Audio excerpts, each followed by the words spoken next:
Hello everyone, and peace of Christ to all of you. Please invite your friends, and time to do some shish kebab. Muslims always they try to prove us wrong, and the glory to the Lord. Each time they do so, they help us to expose Muhammad and his God. And today there's no different. Muslims make videos, they do their best, and I don't blame them. This is their best, and the reason their best is funny and stupid because they are following a stupid God. And today is no different example. A Mohammedan, he posed for us in the previous video I made yesterday the following comment. Check on this. This is the name of the person. For sure his name is not a check. I think his name is Jibril. Before after tax. Check on this. Okay. Let us expand what he is posting. I'm not sure if the text is clear for you. Is it clear? I hope so. Make argument with this. The Abrahamic religion are three. I mean, it's really stupid to say Abrahamic religion are three. If Abrahamic is a religion by itself, how it is a three? Either you are Abrahamic or you are not. You cannot be other thing. That is the first stupid comment. Christianity, and this is very stupid of you. You just said that Christianity is Abrahamic, but you Muslims, you say, where you get the word Christian from? We show you from the Bible, you say we don't agree with the Bible. The Quran calls us Nasara. So you stupid God, he called us wrong name. As you see, we are not Nasara, we are Christians. So you got your God busted again. Then you said Judaism. If I asked you where is the word Judaism coming from, the Quran says Yahud. Obviously the one who said that word, he have no idea what Yahud mean. Idiot. You know the idiot of the village? Yahud. This is what the Quran says. Okay, if we ask you where is Yahud coming from, everybody will laugh at you. We will go for that maybe later. Islam. Islam is Abrahamic. Why? And then he posed for me a video, and we will go for Islam is Abrahamic. Look what it says here. Judaism and Islam don't believe God born or begotten unlike you. Well, thank you very much for saying such a thing, because you just proved that your prophet Muhammad, which is Allah, is a fraud. Isn't it your God in the Quran says that the Jews believe that there's a guy, his name is Uzair, and he is the son of Allah? So you are saying the Jews don't believe in this, but your liar prophet, he said they do.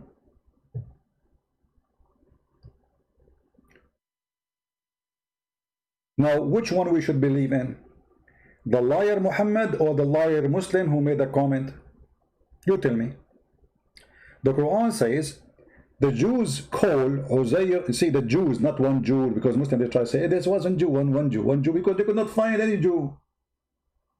We could not find in the whole Old Testament, in any book of the Old Testament, as you know the Old Testament is many books, the word Uzair, and he is the son of God.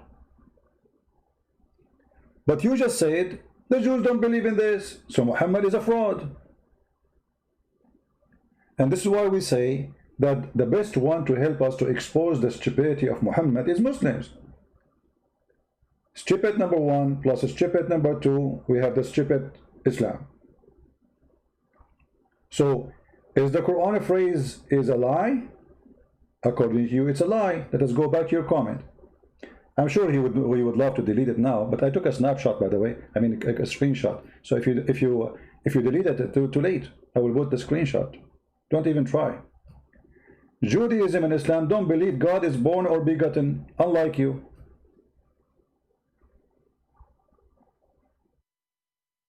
So your God, he lied, because he said the Jews believe that God have a son.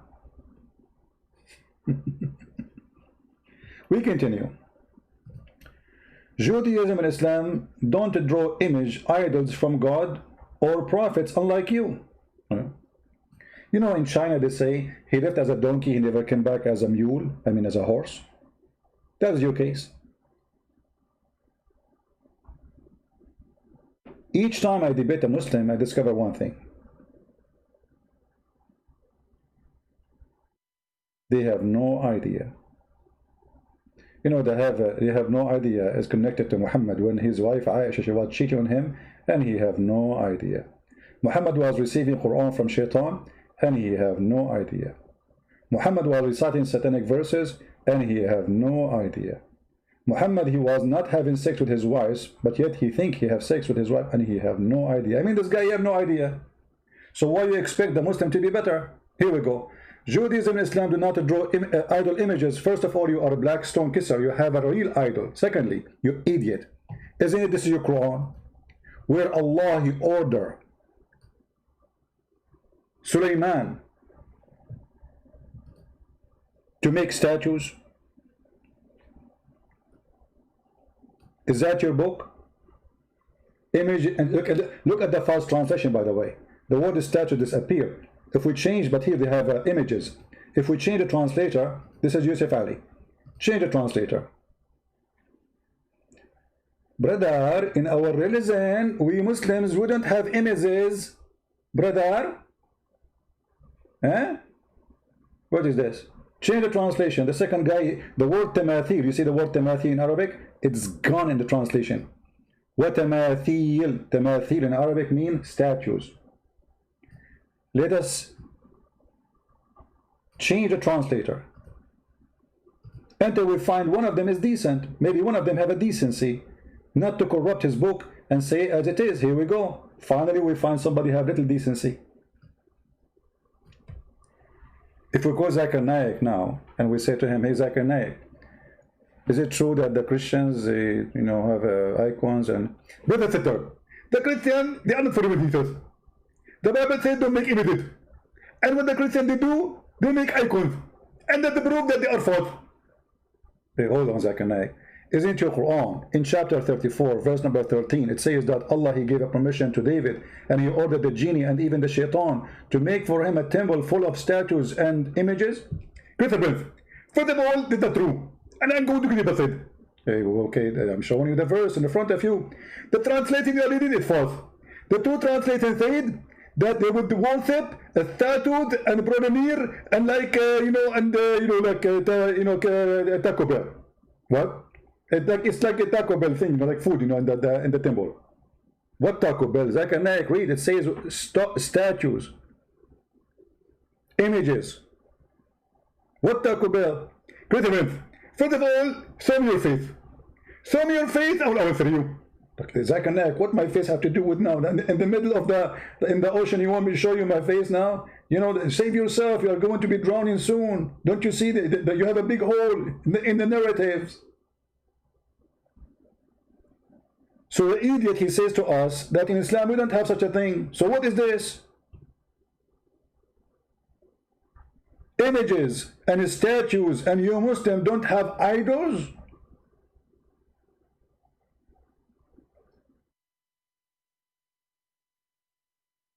When I say stupidity is amazing, I mean it. So this guy, he was so excited, he posted his comment, and now he will be biting his fingers. And by the way, don't bite them, lick them. The hadith says, if you eat my friend, don't wipe your fingers or wash them, lick them, or let somebody lick them for you.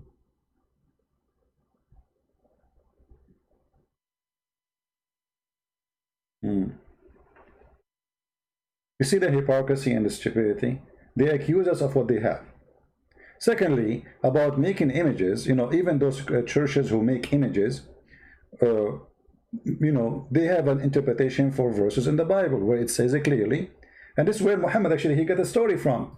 I mean, the idiot Muhammad, he got the story, I think, from the kings. Hold on. Give me a second. I think, yeah, First Kings, chapter 6. This is where your idiot Muhammad, he got the story from. But for him, the one who made them, Allah, he gave control of Sulaiman. He gave him a ring to control the genie. And Sulaiman, he ordered the genie to build statues and images. Okay, brother? Let us see. Hold on. Let me open. There we go.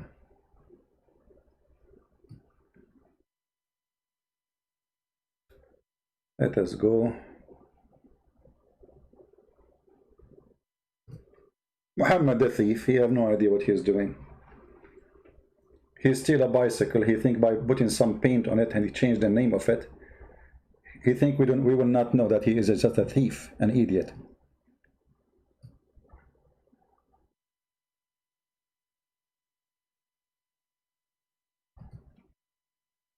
First Kings 6. And it came to pass in the 480th year, after the children of Israel were come out of the land of Egypt, in the 4th year of Solomon's reign over Israel, in the month Ziph, which is the 2nd month, that he began to build the house of the Lord. And the house which King Solomon built for the Lord, the length thereof was 60 cubits, and the breadth thereof 20 cubits, and the height thereof 30 cubits. And the porch before the temple of the house 20 cubits was the length thereof, according to the breadth of the house, and 10 cubits was the breadth thereof before the house. And for the house he made windows of narrow lights. And against the wall of the house he built chambers round about, against the walls of the house round about, both of the temple and of the oracle, and he made chambers round about. The nethermost chamber was 5 cubits broad, and the middle was 6 cubits broad, and the third was 7 cubits broad. For without, in the wall of the house, he made narrowed rests round about, that the beams should not be fastened in the walls of the house. And the house, when it was in building, was built of stone made ready before it was brought thither, so that there was neither hammer nor axe nor any tool of iron heard in the house, while it was in building. The door for the middle chamber was in the right side of the house, and they went up with winding stairs into the middle chamber, and out of the middle into the third. So he built the house, and finished it, and covered the house with beams and boards of cedar. And then he built chambers against all the house, 5 cubits high, and they rested on the house with timber of cedar.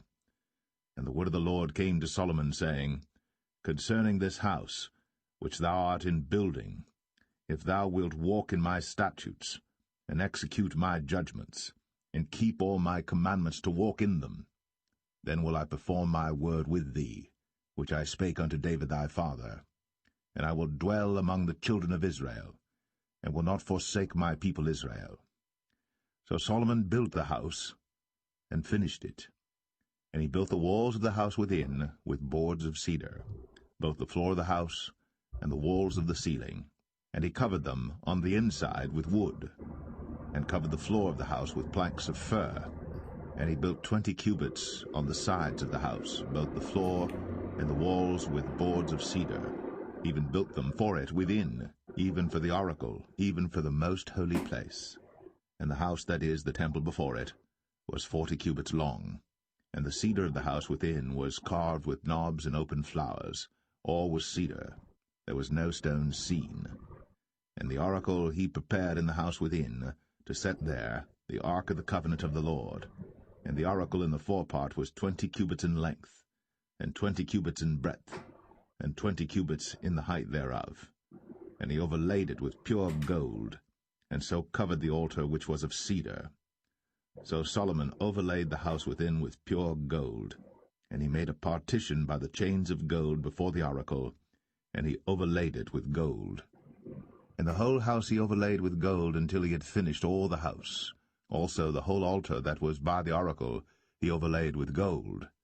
And within the oracle he made 2 cherubims of olive tree, each 10 cubits high. And 5 cubits was the one wing of the cherub, and 5 cubits the other wing of the cherub, from the uttermost part of the one wing unto the uttermost part of the other. All right. So, guys, did we see? Did you see? The Muslims, because they are a bunch of ignorant about their religion and about what we believe too, about our book and their book, they come to us with an argument which is destroying Muhammad. Because the Muslims always they claim that anyone have an image, any kind of image is an idol worshipper. But this is Quran. And Sulaiman is obeying the order of God. So in one hand they say that the one who have images, he should not do that. He's committing a great sin against God. In the other hand, we see the Quran saying that God, he ordered Solomon to build the temple in such a way. And he made for him all the genies subdued to him, and they built for him. This is how we see always the ignorance speak for itself. And that's why they don't dare to debate us, because whatever they say, we will spank them. As simple as that. They don't dare. It's a stupid cult. They forgot that everything they have in their book is a theft. And because of that, it's very easy to destroy your theft.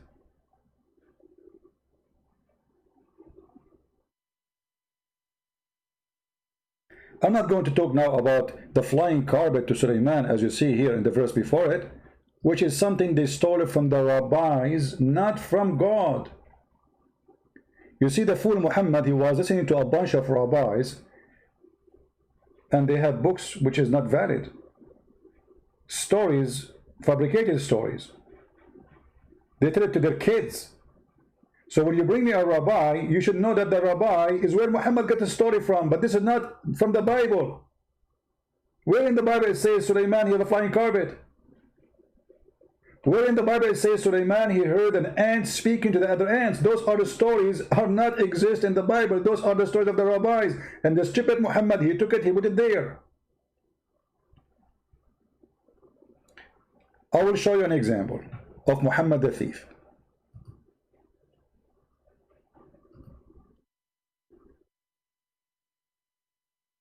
And how the rabbi, they have an impact on him. Muhammad, after start copying from the rabbis, the news, spread all over that Muhammad is just copy whatever we say. So Muhammad, he want to fix it. Muhammad decided to fix it. What he did, look at this. Muhammad was attending a funeral. The messenger of Allah used to stand. Did you see the word used? Guys, focus with me. Do you see the word used? When we say used, what does that mean? It means he do it always this way, right? Used. Do you see the word used? Let me put more arrows for the Muslims, because they like arrows, You see Muslims? Used. He do it over and over and over. Until one day, in funeral time. This is how he prayed for funeral. Okay. How Muhammad learned how to pray in the funeral? Allah taught him, brother. Allah. Okay. Where Muhammad, he taught the Muslims the way to pray? From Allah, brother. From Allah. Allah is the one who taught him. All right. Wonderful. No problem. And then a Jewish guy, he walked by. A learned Jews. Do you know what learned Jews mean? A rabbi. Once passed by and he said, this is how we do it. What? This is how we do it. What Muhammad said? Listen carefully. Muhammad immediately, he said to the Muslim, sit down, act differently. Like, what the heck? I mean, this guy praying all the time, standing. Just because a rabbi, he walked by and he says, this is how we do it. Muhammad, he said, sit down, act differently, because we need to avoid getting busted. I mean, how fast did he wait for Allah to say to him, okay, Muhammad, change it, No, right away, sit down, in a second. So, was the prayer coming from Allah, or the prayer, the way he prayed, it was just a fabrication? He's trying to copy the Jews. What if a Jew, he was walking by and Muhammad was doing poo-poo? And the Jew guy, he said, this is how we do it. What Muhammad will do? He will flip his bum up, and the poo-poo will come like a fountain on top of him. Just because he said, this is how we do it, he changed everything. Even the prayers, the Muslims agree that the one who told Muhammad to pray 5 times, it was by the help of Moses. Allah, he ordered Muhammad 50 times. Moshe, he met Muhammad when he was coming from heaven, and Moshe, he said to him, Habibi Muhammad, tell me what happened, Habibi. Muhammad, he said to him, I would sit with Allah, and he told me to pray 50 times. Moshe, the Jew, is smart. He said to him, Habibi Muhammad, are you stupid, Muhammad? 50 times, Muhammad. You won't have even time to go to the bathroom, Muhammad. Muhammad, go back to Allah, Muhammad, and ask him for discount. The Jewish people are very good in business. Discount right away. I mean, we're talking about God. If you don't believe me, I can show you that the hadith. It's a very authentic. And then Muhammad, he kept going backward, forward, and each time he talked to Moses, and Moses, go back, you idiot. You cannot do 40, you cannot do 35, you cannot do 30, you cannot do 25, you cannot do 20, you cannot do 16, you cannot do 15, you cannot do, until Allah agree at the end, okay, finally, five prayer. So even that was by the Jews.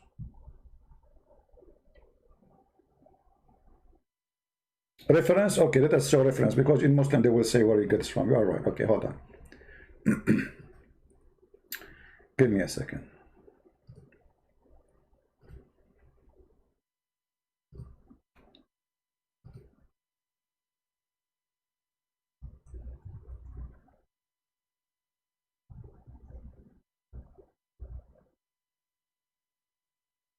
Here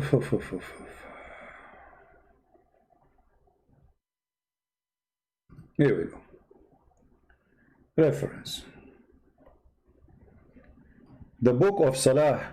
Salah, my brother, the word Salah does not mean pray. Salah means blessing. You see the book of Salah.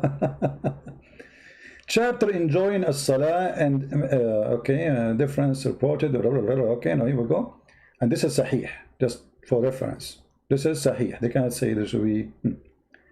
The Messenger of Allah said, Allah the Mighty Sublime enjoyed 50 prayer upon my ummah.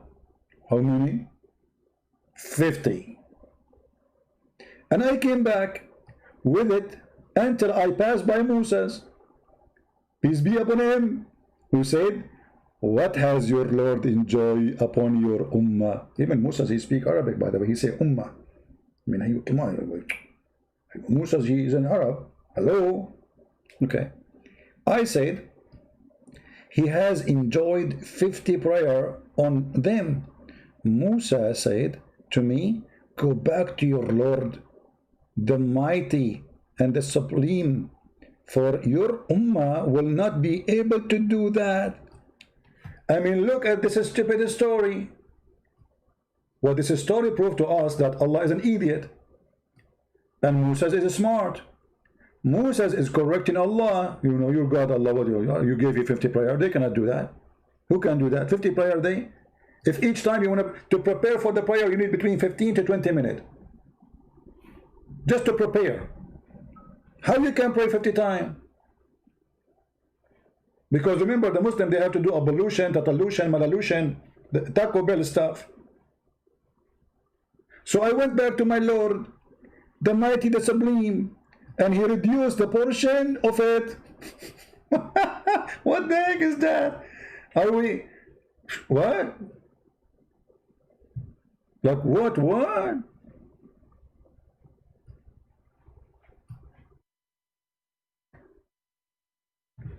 Then, brother, I came back to Moses. Look, he's going back to Moses because he need to get permission from the Jews.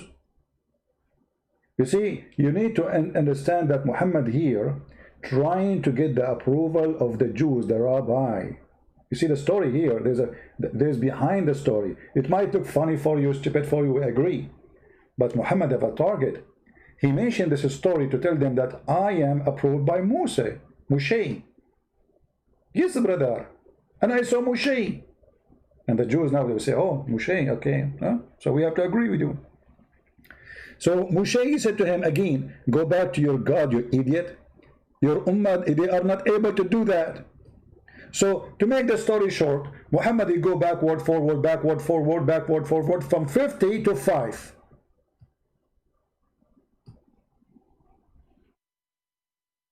Do you see it?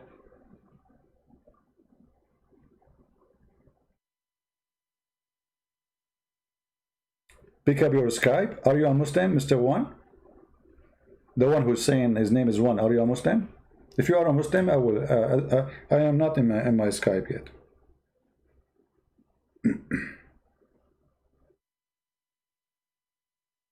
Are you a Muslim?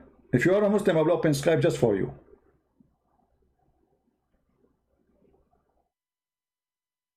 Are you a Muslim?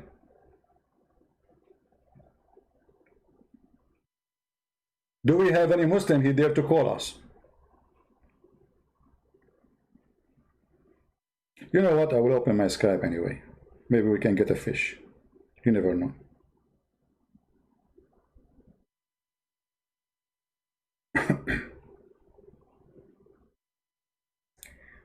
Please, brothers and sisters, if you are praying like the Jews, please sit down, act differently.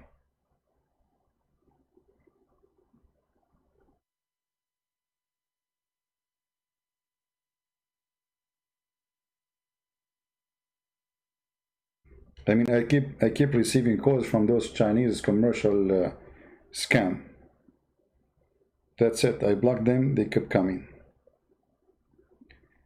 Okay. All right. My Skype. I'm logging in. If there's any Abdul, he wanna act differently and call me, feel free.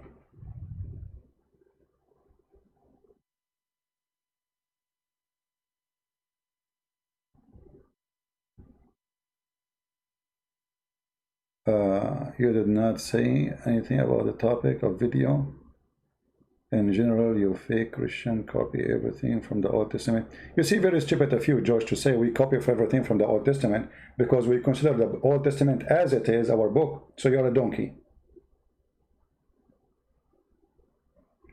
Don't call me if you are not a Muslim. Hello?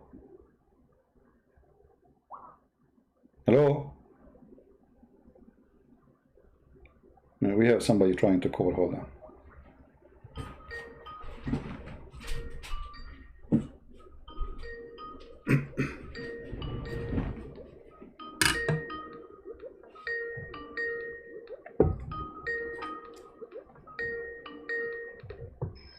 Hello? Hello? Hello? Hello? Speak normally or I will hang up on you. Speak like an adult. I want to ask, why are you not debating Soccer Night? Okay. It is a block. Anyone will act stupid, we will block you. All right. Only Muslims can call me. Anyone else will call me, I will block you. Is that clear? Any Muslim? So look at this guy. He is saying we copy from the Old Testament, but he forgot we accept the Old Testament as it is. So how we can copy, you idiot? How we can copy? Copy what? We have the book as it is. Not a single letter is missing. Dummy.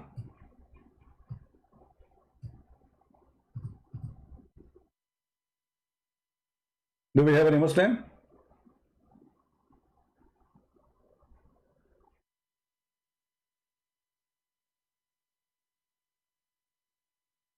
Only Muslim can call. Why I need to repeat myself? You see, the reason is we don't want to do what the Muslims do. Two Muslims start talking and start bashing Christianity. We don't do that. We want to give the Muslims the chance to answer. So when you call me, you are wasting a chance for somebody else. He's a Muslim. And then when the Muslim, they see that a Muslim cannot answer, then they will leave Islam. But if you call me, say Muhammad is bad, so what I would do with you? What exactly the purpose of this call?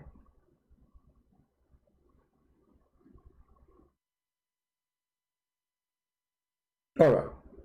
Let us go back to the topic then, as long as we don't have any Abdul. Somebody is calling. I think the same guy, maybe. Hello? Hello?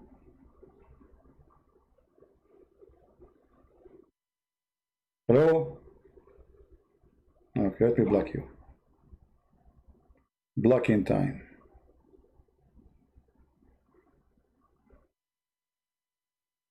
Next.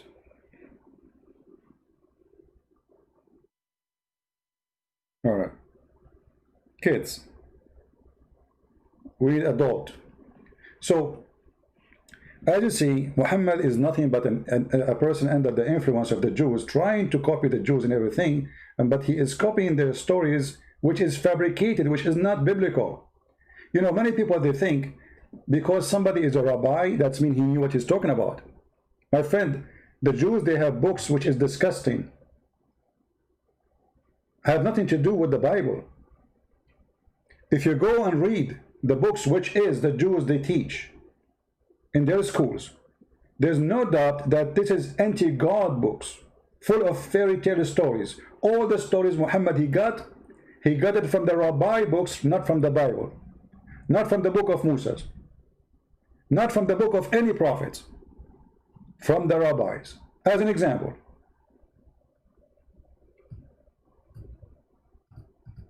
all of us, we heard Muslims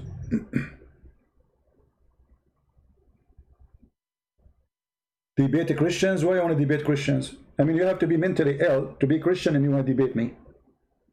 Literally.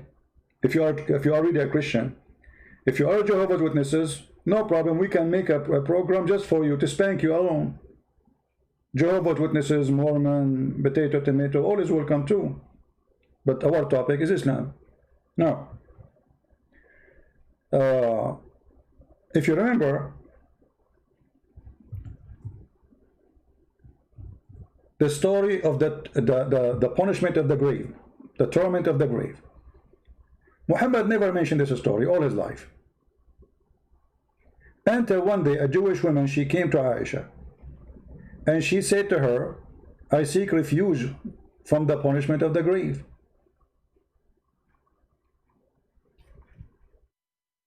Another kid, I think, calling.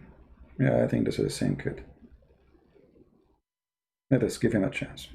Hello? Hi. Yes, my friend, you are live on air. Are you a Muslim?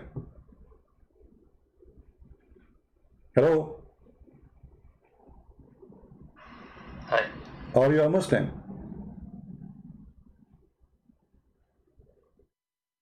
Okay, Mr. Hi. Mr. Hi. Block. Next. Hi. What is missing to say hi, Hitler? Hi. All right.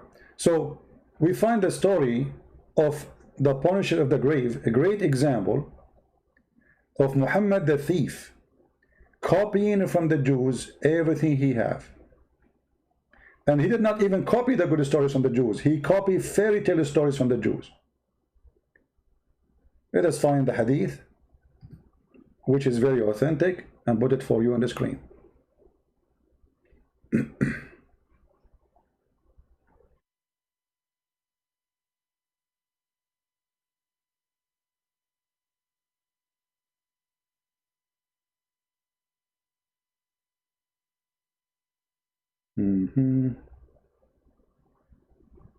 Here we go.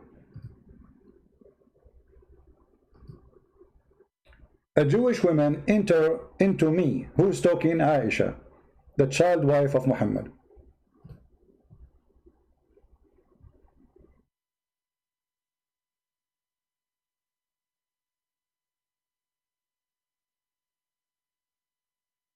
Somebody, he's a Muslim, he is saying this to me.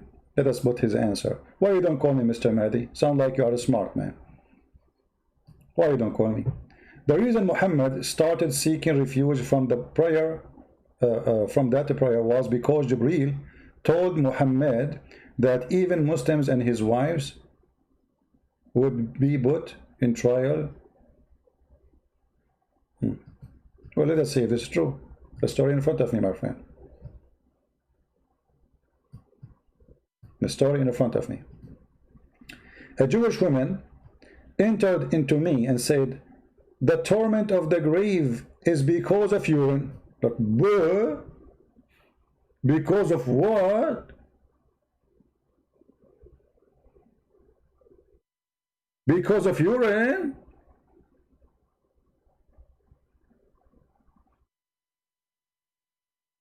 Ta-da-dun, ta-da-dun. Ta-da-dun, ta-da-dun. Christian Prince, I know the topic. And then talk about it because I'm eating. So what if you are eating? Don't you drink camel urine in the side of it? I mean, isn't this your favorite drink? beside the food. So what the problem? You drink it. Now it's disgusting. You eating, not eating, you have to answer me. How in the world that Allah will punish us because of urine? Get a breath. You're stupid. When the urine touches you, Allah get upset. Okay, what is the connection between urine touching my feet and Allah? Because you get dirty. And if you get dirty, Allah don't like you. But my friend, the urine is inside you anyway, which means you are dirty anyway. Isn't the urine coming from inside you? What is the difference if it's touch you outside or touching you on inside? All of you inside, Zakir Naik, full of urine. Open your mouth. Open your mouth. Zakir, open your mouth. Zakir, open your... He will not open his mouth. See? I mean, look at this stupid thing. But isn't it the urine coming from inside you? So why Allah will torture you for having the urine touch your, you know, this is what he learned from the Jews. He will torture you. It's not like saying, wash it, be clean. No, no, no. He will torture you. Where? In the grave. Where? In the grave. You are dead now and I will be tortured. I'm scared. I'm really scared. I am dead and I will be tortured. And by the way, as long as you mentioned to me the story that the Muslims don't have pictures, isn't it the same story? It says that the three angels will come to you and they'll ask you first question, who's your God? You say Allah. You are dead now in the grave, and then they will show you a picture of Prophet Muhammad. How you Muslim, you say we don't have images? Even the angels of Allah, they come to you with images and they ask you, who is this guy? If you say this is Zakir Naik, they will hit you with the hammer. If you say this Prophet Muhammad, you are safe. Let us continue. So a Jewish woman entered into me, and said the torment of the grave is because of urine. I said, Aisha, look, Aisha is smart. I said, you are lying. What? You are lying. Aisha, she might be young, yes, but she is not stupid. I mean, this is stupid. This is literally stupid. And she said to her, no, the Jewish one, she said, no, no, it's true, it's true, it's true, it's true. It's true.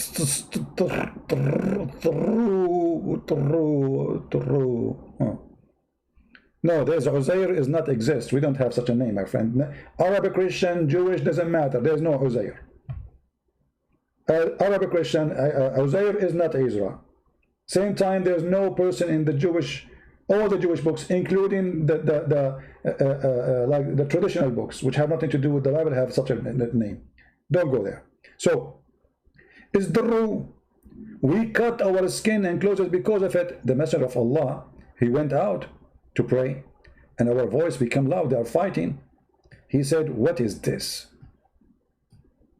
So I told him what she said, which means the Jewish woman, she said. Look what Muhammad he said. Right away, because she's a Jewish, Muhammad have to agree. He said, she spoke the truth, and look with me carefully. What Muhammad said? She spoke the truth. And Aisha, she continues saying, after that day, he never offered any prayer, but he said in the following prayer, Rabba Jibreel wa Mikael wa Israfil. Adding mean here, you know, so he start, and by the way, he's adding names which is not in his book. He is copying from the Jews, and later he added them to his book. Mikael wa Jibreel wa Israfil. Okay, what about them? Grant me refuge from the fire and from the torment of the grave. Muhammad never, before that day, he mentioned the torment of the grave. How we knew that? Aisha, she never heard it before. Who's Aisha? Aisha, she's a person who lived with Muhammad 24 hours a day.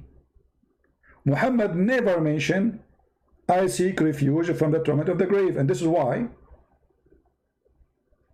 she was fighting with the Jewish women, because she never heard this before. And she told her, not only this is not true, she said, you are lying. Aisha never heard. The second Muhammad, he heard the Jews saying that, he occupied it, he took it, he put it for him. I think we have a Muslim trying to call. Let us see.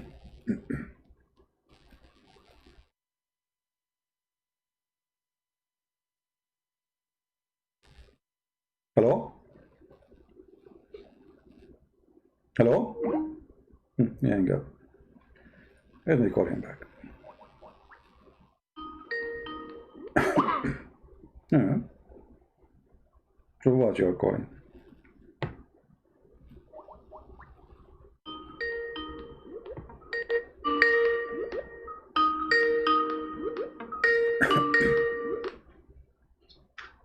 Hello?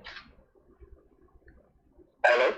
Yes, my friend, you are live on air. What do you like to say to us about the topic? You are a Muslim? Yes, I am, alhamdulillah. All right. What do you want to say to us? Go ahead. So, Yeah. First of all, you are more than welcome. And first of all, you have a question for me. What about what you are saying? So you have a question right away for me. You don't have an answer? I have a question for you. Can you tell me what what the situation in the grave is in the Christian theology? You will be dead. Sorry? What the situation in the grave, guys, is you will be dead. You will turn into. You will turn. I'm speaking about the Christian. Yes, in the Christian belief, we will be dead, and we will return to be a sand, the same as we created from dust to dust. So this is what you will be. You will be dead. Yeah, sure. Can you explain to me why the Old Testament prophets are in Abraham's bosom, which is actually in Sheol? Can you explain that? Well, you are jumping from topic to topic now. What do you want? No. That's actually very relevant, because if we look at the Bible, there's no mention regarding what's happening in the grave. So, can you enlighten us? No. You see. That's possible. Okay, you just said there's no mention what will happen in the grave because simply nothing will happen in the grave because you are dead. Secondly, why you are trying to avoid the question? Did your prophet he learn that? Did your prophet? Okay, hold on. No. Hold on. I'm curious too because God he promised us resurrection. So you are going to be resurrected. So you are dead. So when you are dead, I'm explaining. When you are dead, you are dead. And then you stay in your grave as a body, which means you will be dust. And then resurrection will happen, which means the spirit and the body will be resurrected. This is what resurrection means: reuniting to unit the body and the soul. Let me answer. What happened? That happened. We wait until judgment day. Isn't it your prophet? He says, "I will be the first one to be resurrected." So, if you are dead, are you in the grave? Are you in the grave? Are you dead or alive? I'm curious. I'm curious too. There's no mention what's happening. Yes, because nothing will happen. Because nothing will happen. How many times? Explain to me why the Old Testament prophets are in Abraham's bosom, which is in Sheol, and Sheol is the Hades. Can you tell me about that? I don't understand what you are saying. Can you quote for me the verse you are talking about so we can see what we are talking about? What the verse you are talking about and what it's saying? I'm speaking about Abraham's bosom. Doesn't matter. Can you tell me what you are quoting? If you want to say it, if you come to me, I show you a hadith, I show you a verse, I show you Quran, I show you from your books. If you want to have something for me, show it to me. There's anywhere in the Bible speaking about the punishment of the grave. If you can show me that, you are my hero. Go ahead. I'm speaking about Abraham's bosom. Doesn't matter. This is a question. This is the question. I'm speaking about Abraham's bosom. My friend, don't fool yourself. I'm asking you a challenge. Can you find me one phrase in the Bible speaking about people will be tortured in the grave? Can you show me that? Okay, let me find it. Until you find it, why your prophet he never mentioned the grave prayer until the Jewish woman she came?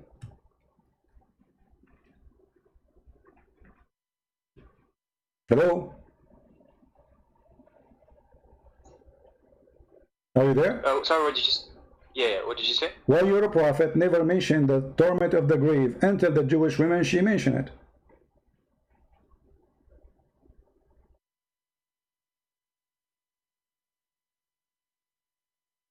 You're speaking about the hadith, right, which is on your screen, right? Yeah, it's Sahih hadith, isn't it? You see. Can you zoom out? Yeah, here we go. I will show you the whole hadith, no problem. Aisha, she said, a Jewish woman entered upon me and said, the torment of the grave is because of urine. She said, Aisha, you're lying. What do you say?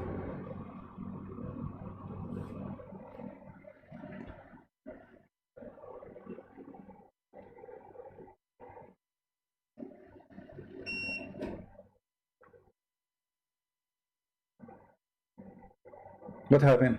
Let me Can someone send the link of that specific hadith?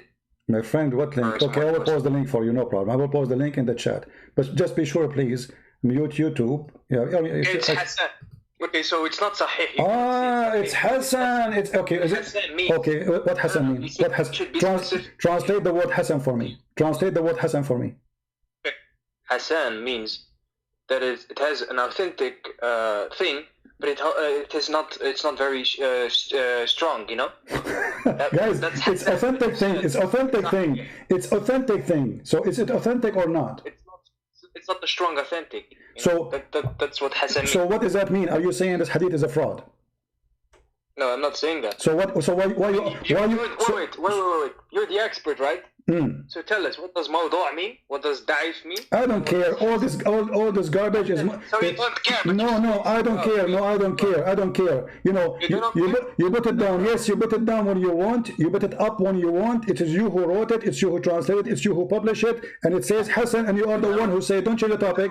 You said it's Hassan. You said it's authentic. So now it's authentic. Yes, your prophet is the one who said it. You know.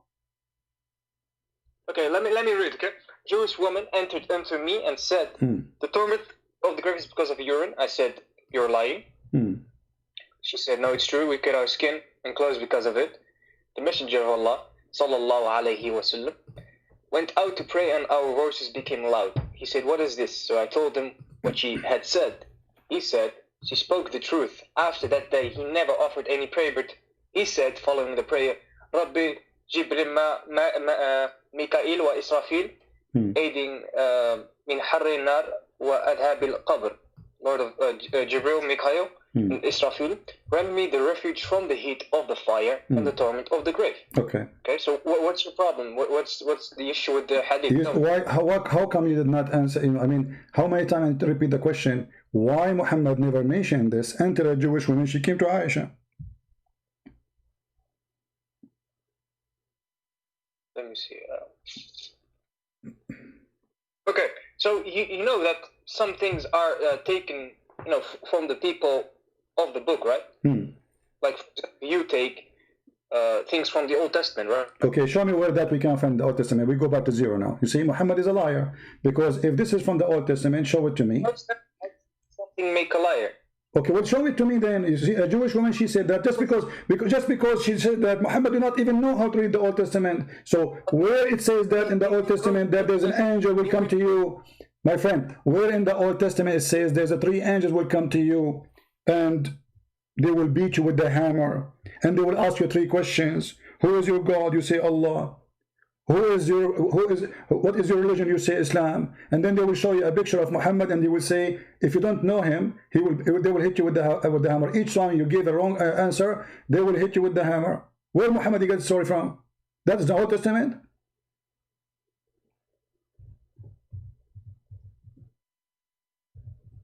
Where did he get the story from? Because he's a prophet of God. But the prophet of God, as you see, the prophet of God, my friend, the prophet of God, the prophet... You're funny because you're saying you get the three questions. That's true. But he will not speak. Only your heart will speak. You know? My friend, my friend, I'm asking you, the question is very simple. Muhammad never mentioned this until this Jewish woman, she came. He never prayed in such a prayer. He never prayed. You know what prayer mean? Muhammad, every day he prayed, and Aisha, she is witnessing. Aisha, she said, after that day... Listen, make these claims, so the burden of proof is on you. So provide them, and I will give you an answer. It's in front of you. In front of you, it says, after the Jewish women, he starts saying that. Guys... Already give you my answer. I said some things were taken. Of course, yeah, no problem, because of the Jews back then. So my question back to you is, you said he's a liar and this and that. So the burden of proof is upon you. Provide them and we'll give him you are saying to me, find something does not exist in my book. Do you see how silly you are? It's like saying to me, did you see the did you see the dinosaur? Did you see the dinosaur? I say I never saw a dinosaur. Says you have to prove that you never saw a dinosaur. Listen. Why Muhammad never pray? Why about the Lazarus bit, you have to answer. Okay, you have to answer. Why Muhammad, he never mentioned this prayer as long as it's so important? Because after that day, every single prayer, Muhammad, he mentioned the punishment of the grave. So how come it was not important, never mentioned, never prayed before, until the Jewish woman she came? I don't get your question. What's your? Can you be more specific? As long he is praying every time now, after the Jewish woman, she mentioned this story about punishment of the grave. Every time he pray, he say, I seek refuge from Allah, throat made from the grave. Okay, how come he never mentioned this prayer? He wasn't afraid of the grave before? He never heard about it before? If he heard about it, if he knew about it, how come he never made this prayer before? The prayer for the grave? What? Yeah. What kind of prayer? What are you speaking about, man? I don't get your question. Guys, he did not get my question. Muhammad, he started praying. The hadith says, after that, read with me carefully, after that, he never offered any prayer, but he said the following prayer. Okay, after that, so all those years Muhammad is a prophet. How come not a single time he offers such a prayer, seeking refuge from the punishment of the grave, but now every prayer he mentioned it? What happened?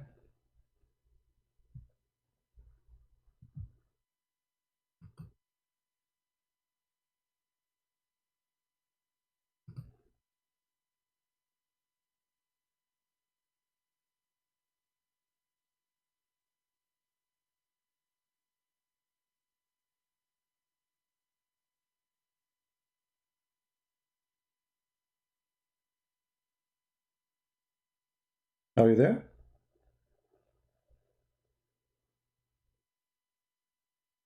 Do you need to call a friend?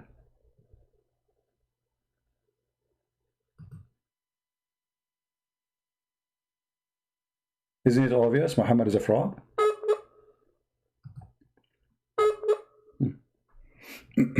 Bad connection, maybe.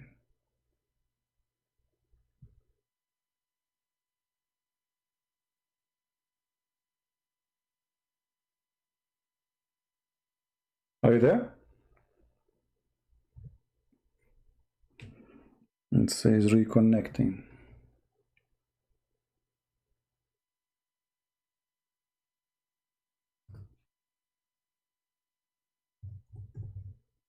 He want me to prove something doesn't exist. You believe it?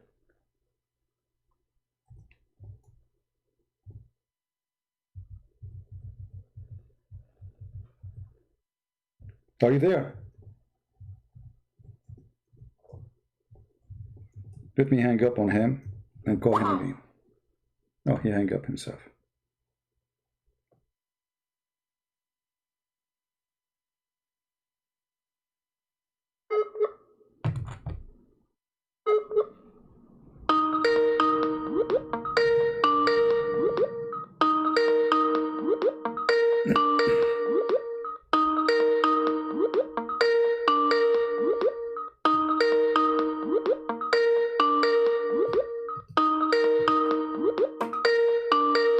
Do you think he will answer?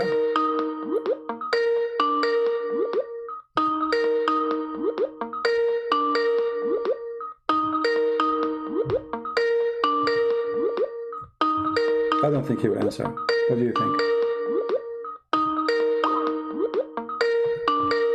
Now you see, he have a connection, obviously, and he's not going to answer. Very embarrassing. He's a prophet of God. He knew about it. He never mentioned it before. He never prayed before. Enter the Jewish woman, she came and she said that. That can't be true.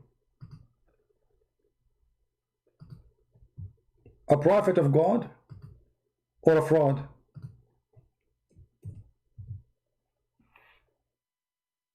Let me call him one more time.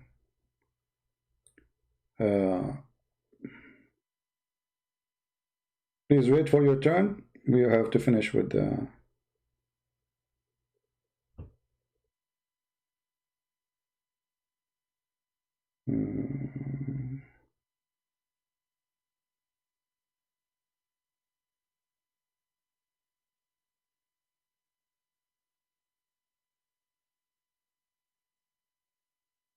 Okay. What happened? Let us call him again.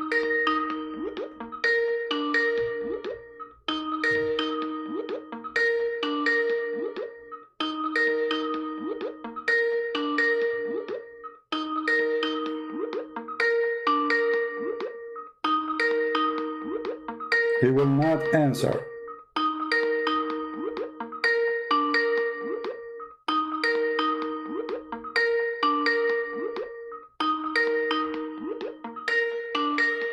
Very embarrassing. He's online.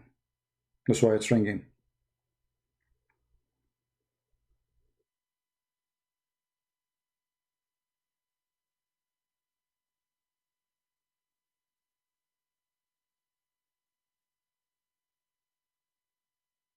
Okay, we have a Muslim because he's saying to me, why you lie?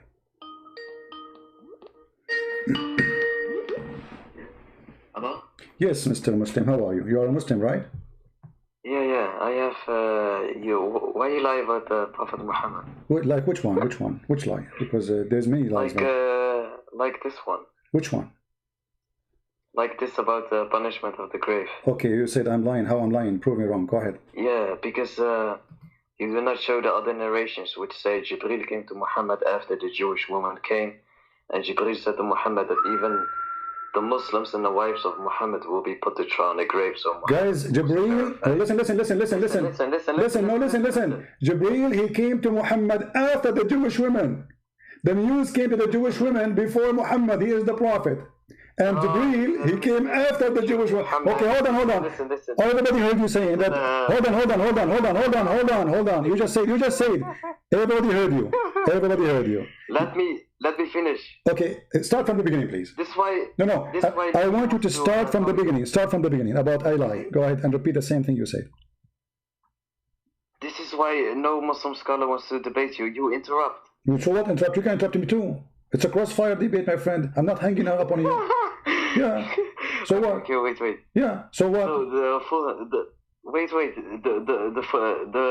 full story is a Jewish woman came to Aisha and said Aisha would be put to trial in the grave. So Aisha said, "You're lying." So Muhammad entered, and the Jewish woman said, "You will be put to trial in the grave." And Muhammad said to her, "It is you who will be put to trial in the grave, not us."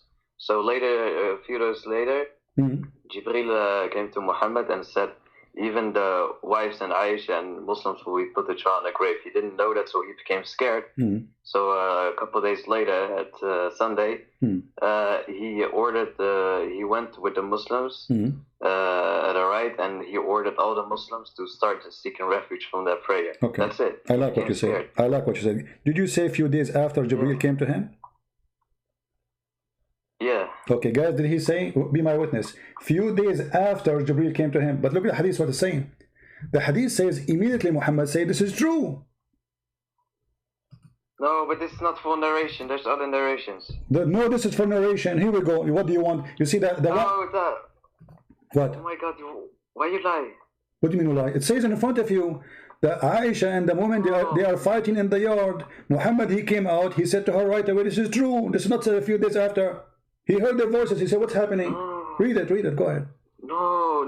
I have the full hadith. The hadith says, another hadith says, Jibril came to Muhammad after... No problem. Wait. But this is mean that Muhammad is a fraud, because here he says he agreed with the Jewish woman right away. Wait. Okay, let me ask you. Maybe you can save your prophet. You can save your prophet here. Your friend, he said, this hadith is Hassan. Is Hassan is good, or maybe it's a fraud? I know. It's Hassan means it's a fine hadith. It's a fine hadith. So is it accepted? Is it good? Yeah. Okay, as long as it's good. So what's the problem now? Because Muhammad said after Jibril came to him that he ordered the Muslims to start. Exactly. So which one of them is true? A few days after came, or right away Muhammad, he said the answer, this is true. Did he say right away this is true, or a few days after? Both. How do you come both? How Muhammad, he say, if Jibril, he came to him few days after this incident happened, how Muhammad, he say right away this is true? How he confirm it? You just say that Jibril came to him a few days after to tell him the story. Yes, because Jibril informed him before that about the punishment of the grave.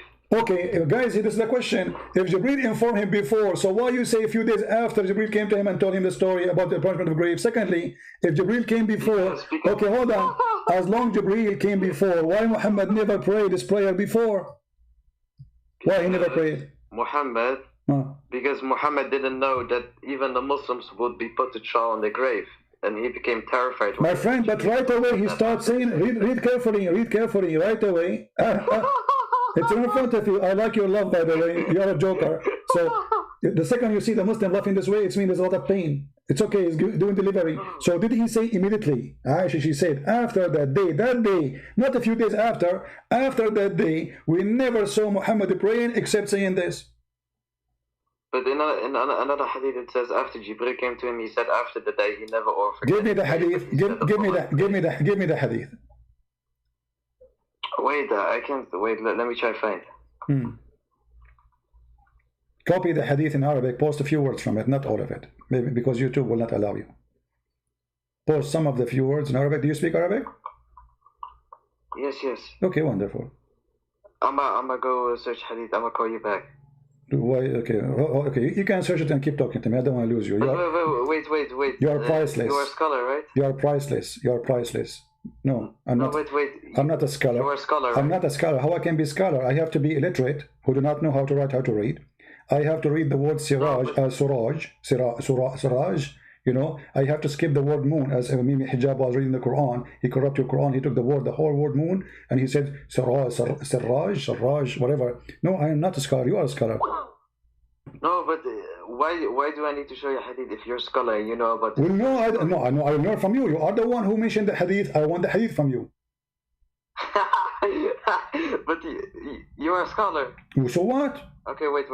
I'm gonna find hadith. I'm gonna call you back. Oh, okay. No, you don't call me back. No. You can talk to me. Enter your search. Use Google. Search Prophet Google. Hello.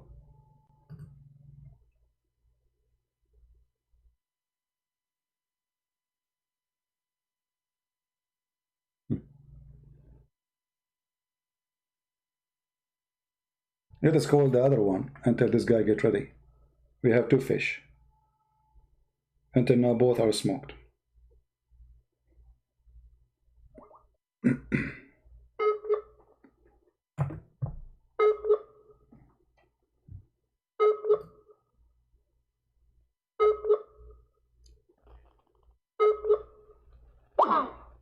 He's hanging up.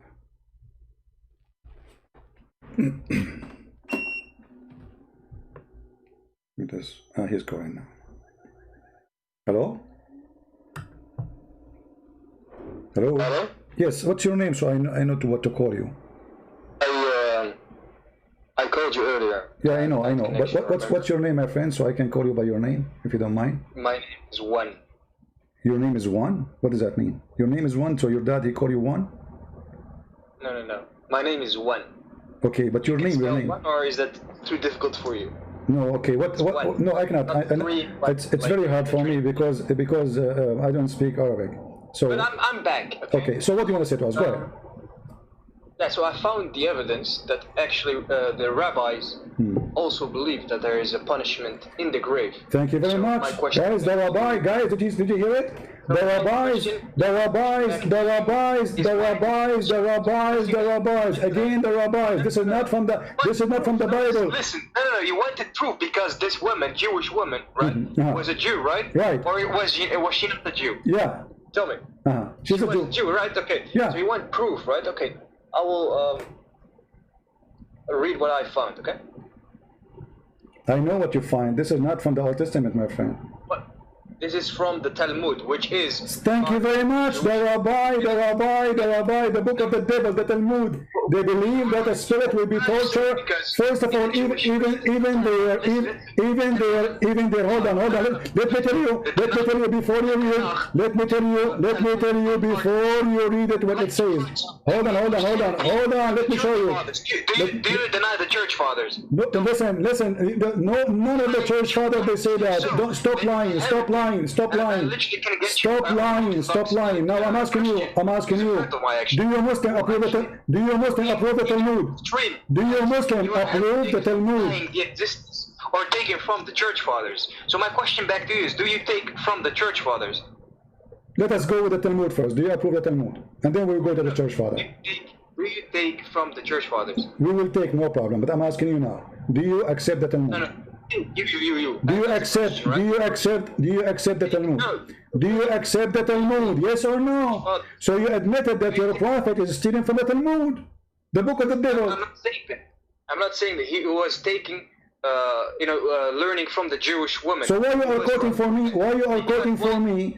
Why you are quoting for me? Actually, also the Prophet. Listen. You know. So you agree with me? So Christians are not doing. You are literally, denying or not taking from the Old Testament anymore. My question back to you is: do you take from the Church Fathers? Yes or no? Sure, we take. Go ahead. Show me. Show me. Okay, show me. No, show me, guys. He wanna show me from the Church Father where it says that 2 angels will come to you in the grave and they will hit you with the hammer. Go ahead. He does not take Go ahead. from the Church Fathers. Go ahead. Show me. Go ahead. Hello. Okay. Yeah, no problem. I'm back. Okay. Okay. The punishment of Qura. Once a Bedouin came to Rabbah Bar Hannah and offered to show him where Korah and his followers. What is this? What Rabbah? What are you reading? What are you reading? I'm reading part of the Talmud. Just a stupid idiot. He said the Church Father. The Talmud is the Church Father, you donkey. The Talmud is the Church Father. Okay. Okay, I'm asking you. So you are saying now that agreeing that your prophet is taken from the Talmud, correct?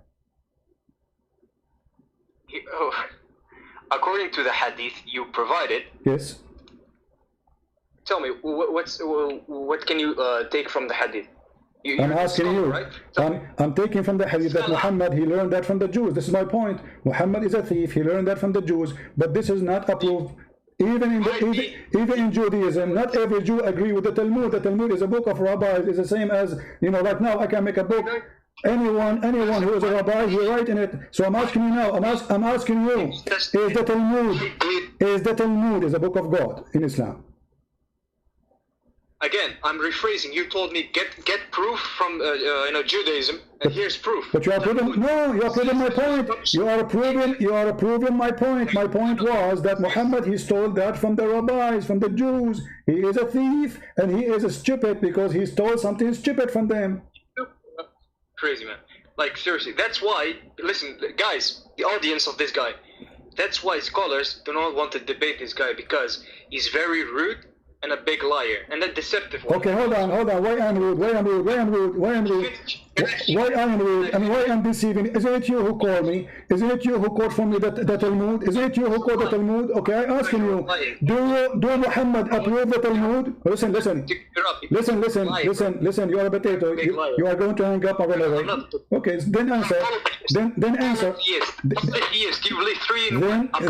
Then be a man. Don't change the topic. Don't change the topic, you coward. Which means you're part of the polytheists, yeah? Don't change the topic. Do you approve the Talmud? Do Muhammad approve the Talmud? Do Muhammad approve the Talmud? Every Jew. I'm asking you, do Muhammad approve the Talmud? Do Muhammad approve the Talmud? Why you don't want to answer? Because no, he don't. So why he copy from the Talmud?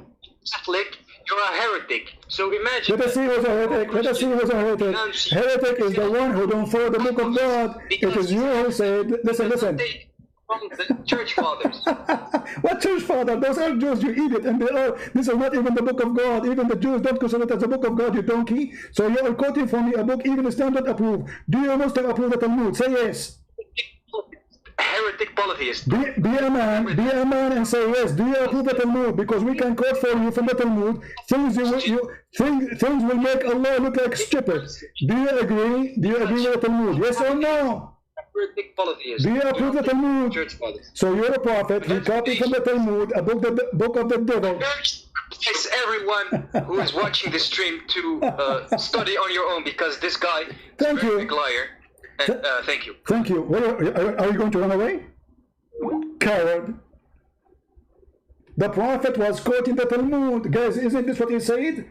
Muhammad is copying the Jews. He got busted. This is why when the Jew said to him, this is how we do it, a rabbi Jew, he said to him, this is how we do it. But Muhammad said, sit down, act differently. And this guy, he want to prove to us that I'm wrong. So what he did, he went to the book of the Jews, which is the rabbi books, not book of God. And those people, they believe that when a person is buried, then he will be tortured, the spirit, his spirit will be tortured, not his body, for 7 days. This guy is an idiot. This is not the book of God. This is fiction stories. Many of the Jews don't believe in them. So how Muhammad he copy and he carry it, and where he got it from? Now we knew where he got it from. And this is why it says here, a Jewish woman, she said, and the other friend of yours, he was stupid. He said, this is the Hassan is not accepted. Well, I can show you the same hadith from Sahih Bukhari. The same exact hadith. But I was, I prepared a surprise like for them for later. So they argue this is the Eid, did not accept. This is Sahih Bukhari. 1372, very Sahih. So what you did, you help us to prove that Muhammad is a fraud, because Muhammad, he never said that prayer before. The other guy, he said, and he said he want to find me the hadith. We're waiting for it. An angel came to him after a few days, what he said. So why Muhammad said right away this is true? After the Jewish woman, she said the story. And after that, he never prayed without seeing it. And the coward, he hung up because it's very embarrassment. Do you approve the Talmud? Do you Muslim approve the Talmud? Why? Then why the Quran did not mention it? The Quran says Allah, he gave Moses the Torah. What is the Talmud? Coward. You just to prove to us that Muhammad is not following the book of God, following a book of fairy tale stories and fictions and evil. It's called Talmud. And why you hang up? Shame on you. Don't you want Allah to defend you? Somebody saying he have evidence from the Old Testament. Okay, Ahmed. Let us see Ahmed.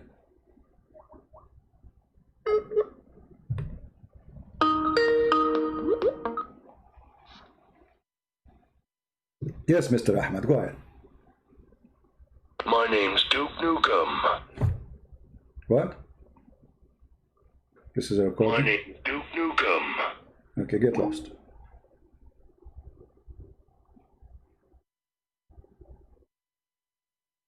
Who is a brave Muslim?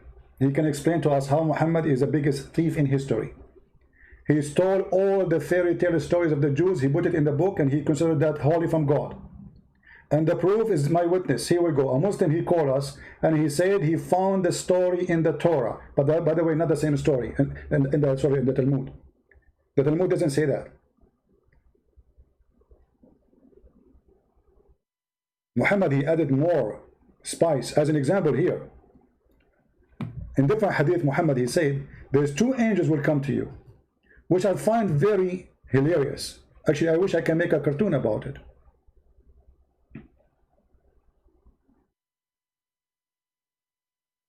Here we go. So when a person he die, the angel of death will come. Guys, can you read the text? Actually, I challenge any Muslim to read this hadith for me and to tell me how in the world this became part of Islam. And how in the world you Muslim believe in such a garbage. That you are dead and now an angel of death will come to you. Look at this. Then the angel of death comes and sits on his head and says, good soul, come out for forgiveness and accept from God.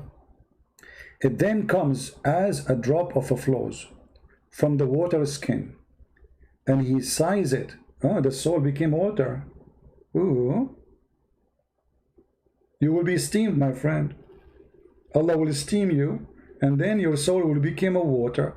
And then he does so. So he don't leave in this hand and for an instant, okay? And then let us see where it come to him, the angels to question him. Now, hold on. Because this is the hilarious part of the story.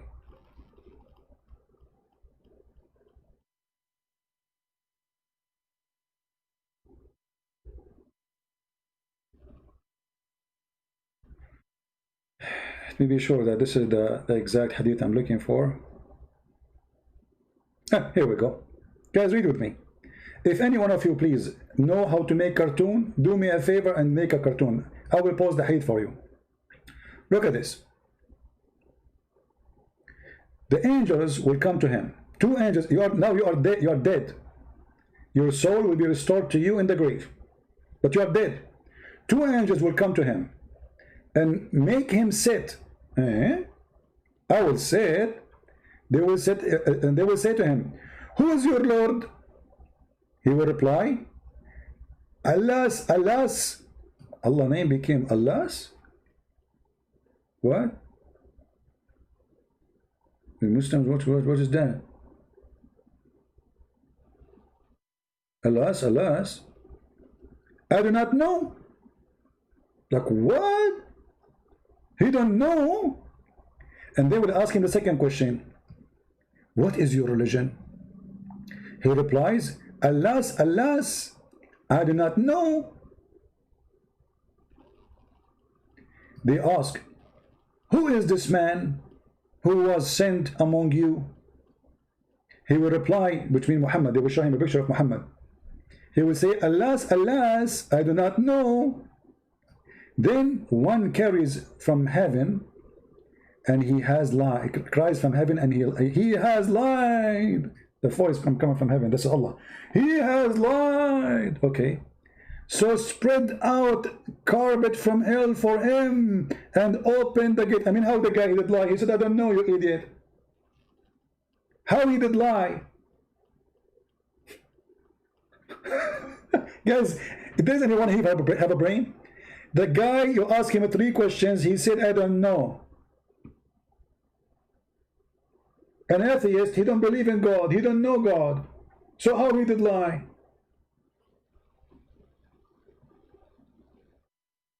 He never saw Muhammad, how he did lie? What is the name of your God? He don't know what the name of his God, because he don't worship God. How he done? Okay. And then open the gate for him into hell. And some of its heat and hot air come to him in the grave. In the grave. And made marrow for him, so that his ribs are pressed together. This is why Muhammad, he slept with Fatima bint Asad, the mother of Ali. And she was totally naked. And the excuse is not because she is so beautiful and he is a perverted man, but because he want to make the pressure of the grave less on her. So if Muhammad sleep with a woman, the grave will not press her. She became a believer now after death. And the man with an ugly face, ugly garment, and offensive odor come to him. Offensive odor. He ate garlic. Let us see. We have somebody is calling. Hello? Hello? Yes.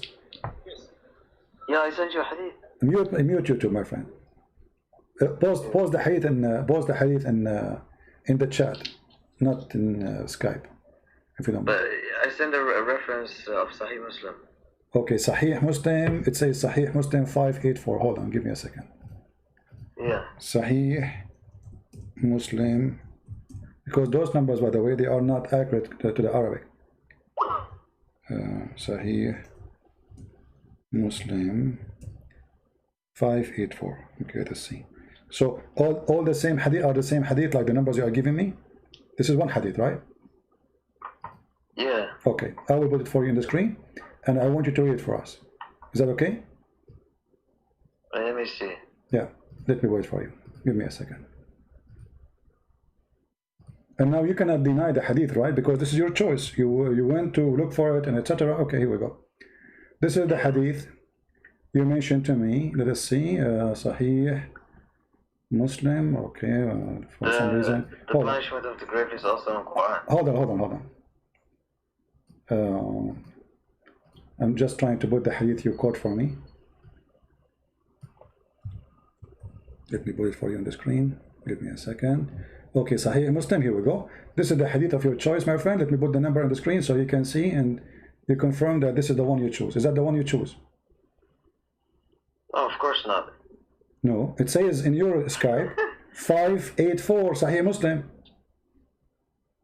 What you have is Sunan Abi Dawud. My friend, isn't it you in your Skype? You said to me Sahih Muslim, hadith number. Oh, yeah. Okay, Sorry. so this is Sahih Muslim. Read the hadith for us. No, you read it. No, you read it. My English is funny. I'm bad in Arabic, bad in English, and bad in Sanskrit. You read it for us. Go ahead. Okay. Let me see. The Prophet entered my house when a Jewish was with me, and she was saying, "Do you know that you would be put to trial in the grave?" The Messenger of Allah trembled on hearing this and said, "It is the Jews only who will be put to trial in the grave." Aisha said, "We passed some nights, and then the Messenger of Allah said, 'Do you know that it has been revealed to me you would be put to trial in the grave?' Aisha said, 'I heard the Messenger of Allah seeking refuge from the torment of the prayer after this.'" So you went all this time to give me a hadith to prove my point? You just to prove to me. No, Yeah, you proved to me exactly. This is the same hadith I was reading, but different book. This is Sahih Muslim. I was reading from different book and from Sahih Bukhari. Now you are quoting me Sahih Muslim, but the same story. A Jewish woman, she entered and she said to him, "You are going to be tortured in the grave." The message of Allah trembled. He trembled. Actually, the hadith you are giving me now is more terrifying. Yeah, laugh more. I want to laugh, guys. So Muhammad, he never heard this before. The hadith here proving that Muhammad never heard this before because he trembled of hearing this. Did you see it? Okay, what if I show you Quran before this hadith? Hold on. You are the one who quote this hadith for me to prove me wrong or to prove me right. Are you sure you are not paid by Christian prince? Because Muslims, they say those who leave Islam is paid by Christian prince. Christian prince, he give them 5 hamburgers. Did he give you any hamburgers?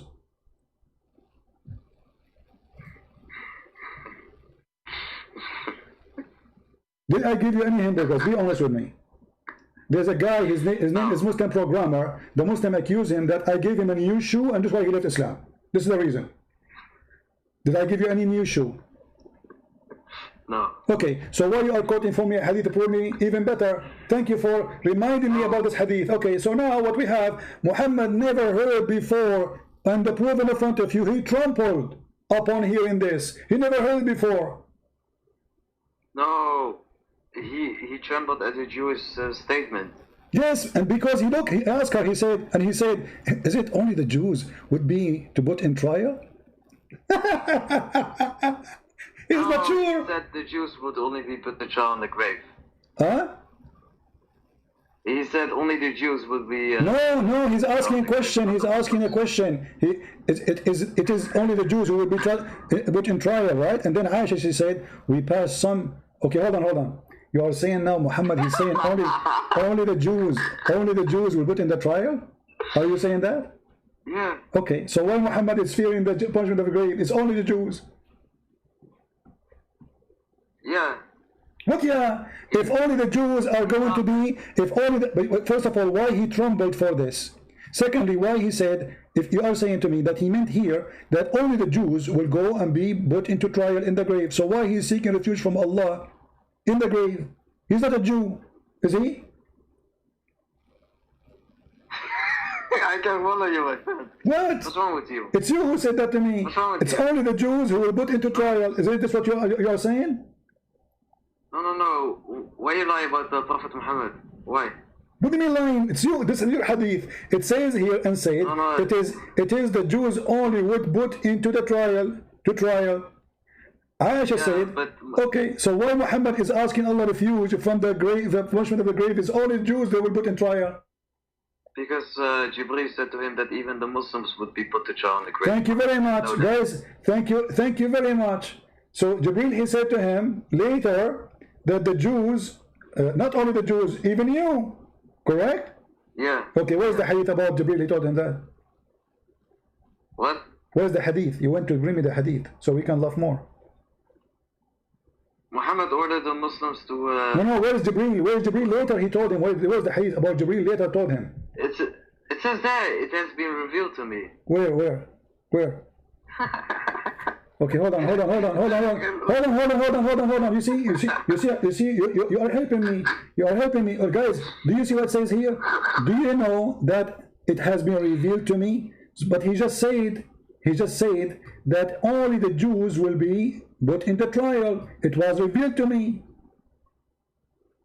Yeah, it has been revealed that even okay, if it's revealed to him, that means Jibreel, he did not tell him that. Jibreel, he told him only the Jews. No. What no? Jibreel told Muhammad about the punishment of the grave. No, hold on. This is in the same second, the same moment, the same time. The same time. No, it is. Hold on. Let us read the story. Let us read the story. Okay, read with me. The prophet entered my house. So he what? Entered the house. A Jewish woman was there. So this is happening in that moment. The Jewish woman is still there. Do you know, the Jewish woman, she said, do you know that you would be... It says we passed some nights. And then... Hold on. No. What passed some night? Let's read together. He entered into my house, and the Jews was with me, and was saying, do you know that you would be into trial in the grave? The messenger of Allah trembled of hearing this, and said, it is the Jew only who would be in the trial. Aisha, she said, let's continue. And we passed some nights, and then the messenger of Allah said, do you know it had been revealed to me? Let us compare. This is the hadith. It says, he said right away, it is true. Do you see it? Yeah, that's because okay, which one is true? Said to him before. Hold on. No, you are the one who gave me hadith, and you are the one who reminded me. It says, few nights pass.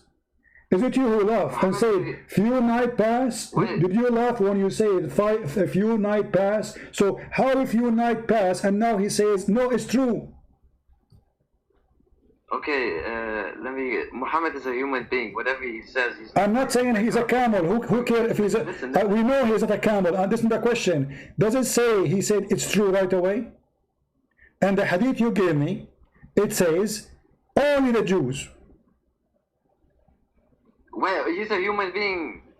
So are you saying he was are you saying he was lying when he said it's true without knowledge? No, you are lying. So why he's saying it's true right away? You see, in the hadith you gave me, few nights pass, and then it was revealed to me, correct? You're the one who reminded me of it. Thank you very much. My friend. But the hadith, and this is the same in Sahih Bukhari. Let us open Sahih Bukhari. Here we go. This is Sahih Bukhari, which Muslims they worship. Sahih Bukhari says, I like it when you laugh. It's like a hooker house. Go ahead. Here we go. Is that a Sahih Bukhari? Read carefully. A Jewish Aisha, she said, a Jewish come to her and mentioned the punishment of the grave, saying to her, may Allah protect you from the punishment of the grave. Aisha then asked Allah Messenger about the punishment of the grave. He said, yes, there is a punishment in the grave. Do you see it? Okay, so? Okay. So you agree right away. No, but that's one narration. You just don't take one narration. My friend, I'm showing you all the narration, the one you gave me, the one in Bukhari, and the one in the other book. All of them. They are saying that Muhammad, he agree right away. This is Sunan Nasa'i. What's your point? And my point is he agree right away. He is copying the Jews. Before the Jewish women, she mentioned that story. But before the Jewish women mentioned the story. Okay, let me ask you. From all the narration you have, did you see anywhere Muhammad he mentioned ever? As long as you are saying that Jibreel he mentioned to him the punishment of the grave, why Muhammad never mentioned until the Jewish woman she came? Okay, what if I show you from Quran before? No problem. Show me from Quran before. As in Quran saying that before Allah says, for example, we will punish the non-believer 2 times before he will be resurrected. I think. No problem. Show me from the Quran. One time in this world, and one time in the barzakh. My friend, you just brought a big problem now to your God. Go ahead. Why? Yeah. But because you know because in the Quran it says that Allah will make you blind in the judgment day, not in the grave. What the hell does this have to do with this? Well, this is what the Quran is saying. Allah will start torturing you after the resurrection, Yawm al-Hashr, not when you are in the grave. Chapter 20, No, verse number 24. Okay, show me from the Quran. Show me from the Quran. Show me from the Quran. Here we go. Is that Quran? Chapter 20, verse 124. It says Allah will gather all of those kuffar in the judgment day. He will rise them up and he will make them blind. Wait. That's the main punishment. That's hellfire. No, this is before hellfire. This is in the day of resurrection. This is not hellfire yet. No, but there's two punishments before someone will be brought. No problem. Does it say here, chapter 20, verse 124, Allah will punish you in the judgment day. Start torturing you by making you narrow down in your life, and He will make you blind. Yes or no? Yes. All right. No, Okay. Read it correctly. I'm reading it correctly. Read it correctly. You go ahead. You read it. Go ahead. Wait. Do you know what will happen to you in the grave? In the grave, yes, two angels will come to you and they will ask you 3 questions. Yeah. And then each time you answer the question wrong, they will hit you with the hammer. Is that correct? Yeah, but a dragon will come to you with a dragon. Yes, a dragon. He have how many head he have? How many head he have? He has 90 heads, and each head is like a snake head, and they will eat your flesh. So he have 99 heads. Hold on, he have 99 heads. Each head have 7 heads. Yeah. The total is what? They have heads of snakes. No They problem. will eat you up. So 99 heads, like Allah, and each head have 7 heads. Wait, What is the total? So what are you calling my God Satan? I'm not saying anything. You are the one who mentioned the story. So on what they will do, they will go inside your anus. Is that correct? So you have 99 dragons. Each one of them have have 7 heads. I can show you. You want to challenge me? You are so inappropriate, sir. No, it's not good. okay, hold on, guys. So if I say anus is not appropriate, are you sure? Listen, are you going to show me fudge? No, I will show you. I will show you that your God Allah. I will show you that your God Allah, He will insert in your anus a chain of 77 cubit from the Quran. Do you accept the challenge? Hello? Hello? You want to play dead? Chapter 69, verse number 32.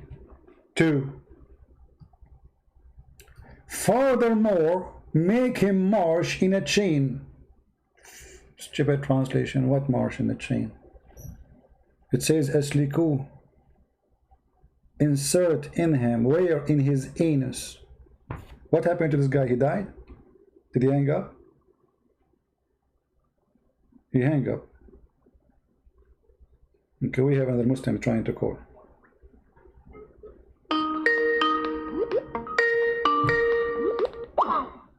He don't want to answer. Yes, my friend. Are you there? Yeah. Okay. Is it true that Allah will insert in your anus a very huge chain of iron? Yeah, but it doesn't say anus there. Okay, where it says anus then? In the tafsir. In the tafsir, but you said this is not appropriate. What's your point? My point is, your God is not appropriate, because you said to me, it is rude, it's not appropriate to say the word anus, shame on you. So it's okay for Allah to insert inside your anus chain. It's not appropriate for me to use the word anus. I was mentioning what it says. The 99 dragons you said to me, they will go inside your anus. And this is why you Muslim Sunni, when somebody died, isn't it true? When you Muslim Sunni die, you put a piece of cotton inside his anus and you push it so hard? Yes or no? How am I supposed to know?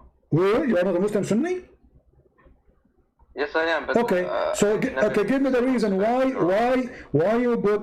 you put a lot of cotton in his anus and you push it with a stick until it's so stiff. Why? Because you believe that 99 dragons will go inside his anus, and you believe if you read Quran that will protect your anus. Are you smoking hashish? Oh, I can show you videos from YouTube, from your Muslims, explain it.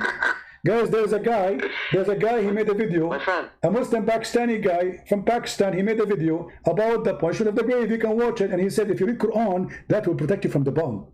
Do you want to see it? No, I don't want to see it. Okay, so now I'm asking you, are you going to, so you are saying to me, I'm happy that you agree with me, that Allah will insert inside your anus a big chain. How big the chain is? 70 cubits. How big it is? How big is your anus? How you can insert 70 cubit inside an anus of a man? Yeah, but Muhammad said that the size of a person in hellfire, his teeth, for example, will be like a mountain or something. So Allah will extend the size of your anus. Yeah. That's wonderful. What's wrong with you? You are the one who said to me, so the anus will be big. But let me tell you something, my friend. You're a prophet, and the tafsir, you are the one who mentioned to me tafsir. According to you Muslims, the iron size or the chain size, each drop of it is in the size of every ring of it, to be accurate. Every ring of it is in the size of all iron in the world. How much iron we have in the world? I don't know. Okay, so how even if Allah He make you 90 mile tall, the women, the man he will be 90 mile tall, and the women will be 30 mile tall, but yet you are 1 meter wide or 60 centimeter wide. You will look like a snake, like a worm, which is very funny. No, okay, now hold on. So how big the iron ring of each one of those will be? Do you know? You said of all iron in the world. Okay, I want you to read for me in the screen. Wait, can we go to verse 46 about aorta? We will go. I mean, we have time. Me and you, we are having fun. You know, Allah will bless you, my friend. You are defending Islam, and you will get, you know, you are protected from this, your anus. By doing this now, your anus is safe. Come on. So, then fasten him on a chain, wherefore the length of 70 cubit. Ka'b al-Ahbar said, every ring, it will be equal to the entire amount of iron found in this world. Every ring. All of this will be in the anus of a guy. I don't care what people say. They have to have proof for that. Well, I'm showing the proof in front of you. This is your books. This is Ibn Kathir. Yeah, but he's not my prophet. That the guy who said that. Okay. So do you have a proof? Do you have a proof when your prophet he says 2 angels will come to you and they will hit you in the hammer on your head? Yes. Where? Have you ever go to a grave? Okay, so how come those in the university they have a skull of a human being who's dead for 1,000 years or maybe more, and yet the hammers did not hit them yet, and they are kuffar? No, but this is the spiritual world. What spiritual world? Your prophet he says they will hit him with the hammer in his head and they will split it to pieces. This is the spiritual world. What spiritual world? They will hit him with the hammer. Is the hammer is real or not? Yes. Okay. It is like a Thor. It is a Thor hammer. All right. So it's like a Thor hammer, guys. It's a Thor hammer. Wonderful. So when he hit him with a Thor hammer, and he is going to be 2 pieces, right? Yeah. Okay. So how come we could not find one? And by the way, why 2 pieces? Is it a watermelon? I mean, if you hit it with a hammer, you will smash it. It's a Thor hammer, but they make it 2 pieces. Yes, your skull will break. No, if you hit the skull with the hammer, you will make a hole in the location of the hammer. That's it. Otherwise, the hammer, if it's so big, then you will smash the whole hammer. You cannot make it unless it's an ox. How you can make it 2 pieces? I don't know what this hammer is like. Okay. Let me ask you then. Those do you know the description of those angels? I think I read something about their voices are like thunder or something. They will be very black and very ugly, something like that. Very black, very ugly. Yeah. With long hair and stuff. So if you are black, you are ugly in Islam, correct? Oh my God! Why you say that? Why you are racist? You are the one. I am the one who said that. Guys, I am the one who said that. It is you who said they are very black, very ugly. Oh, it's black and in darkness, not in brown. Okay, okay. Let us read together. Let us read together. But my friend, can we go to verse? We are going to go. We are going to go. It is you who said very ugly, very black. It's you, not me. You know, I always defend that there's racism is from the devil. God, he made us children of Adam and Eve, all of us. So your prophet, he teach you that, and you agree, and you just said that. Now, read with me carefully. No. Read with me carefully. There's two angels will come to you, and you are the one who mentioned to me that they have a special description. Okay. The Messenger of Allah said, when the deceased, or he said, when you of you is buried, two angels, black and blue. Black and blue. Blue angels. Okay, so no, not the blue angel. No. He is going to be black. His eyes is blue, and then they will come to you. One of them, his name is Nakir, Munkar, and the other one is Nakir. They say, "What did you use to say to this man?" So he says, what he used to say before death. He is Allah's slave and his messenger. I testify that none has the right to be worshipped but Allah, and that Muhammad is his slave. All of this, and you are dead in the grave. All of this conversation, and you are dead. All right? Okay. No, but you will be going to the barzakh. It's going to be a different world. You are in the grave still, my friend. This is that. It's called the torment of the grave. You are in the grave, not different word. Okay. Yeah, but Muhammad said if okay. That's no it's going to be no, okay, then the question now correctly, and then his grave will be open all right. for him. So this is the question. A Muslim, he answered, so he passed. Now, if it's not a Muslim, look what we'll say. Read carefully. Because you're a Muslim and you answer the correct answer, he says his grave will expand to 70 by 70 cubit. I like big grave. I like it. You know, we can play a bing bong, you know, bigger grave. Okay. Then it will be illuminated for him. I will have LED in my grave. Alhamdulillah. LED. The guy is dead. Illuminated for him. Okay, no problem. Then it says to him, sleep.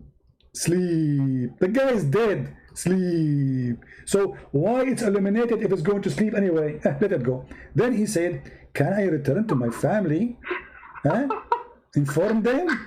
The guy, when I go to his family, can I go to my wife and my children, inform them that I have a nice grave? They will say to him, sleep as no with whom none awake, but the dearest of his family. Okay, then until Allah resurrect him. Okay, but if he was a hypocrite, look what will happen. If until Allah resurrect him, and then he says, but if he was a hypocrite, he would say, I heard people saying something, so I said the same. I do not know. So they say, we do not know. You would say that. So the earth is told, constrict him. So constrict him. And squeeze him, squeeze his ribs. And his ribs together will be continue being punished, like until a day of resurrection. But let me find the hadith where they hit him with the hammer. I mean, guys, here, by the way, do you notice that Muhammad is a big fraud? I want to ask this gentleman, why in this hadith Muhammad did not mention the hammer beating? Do you know? There's two options.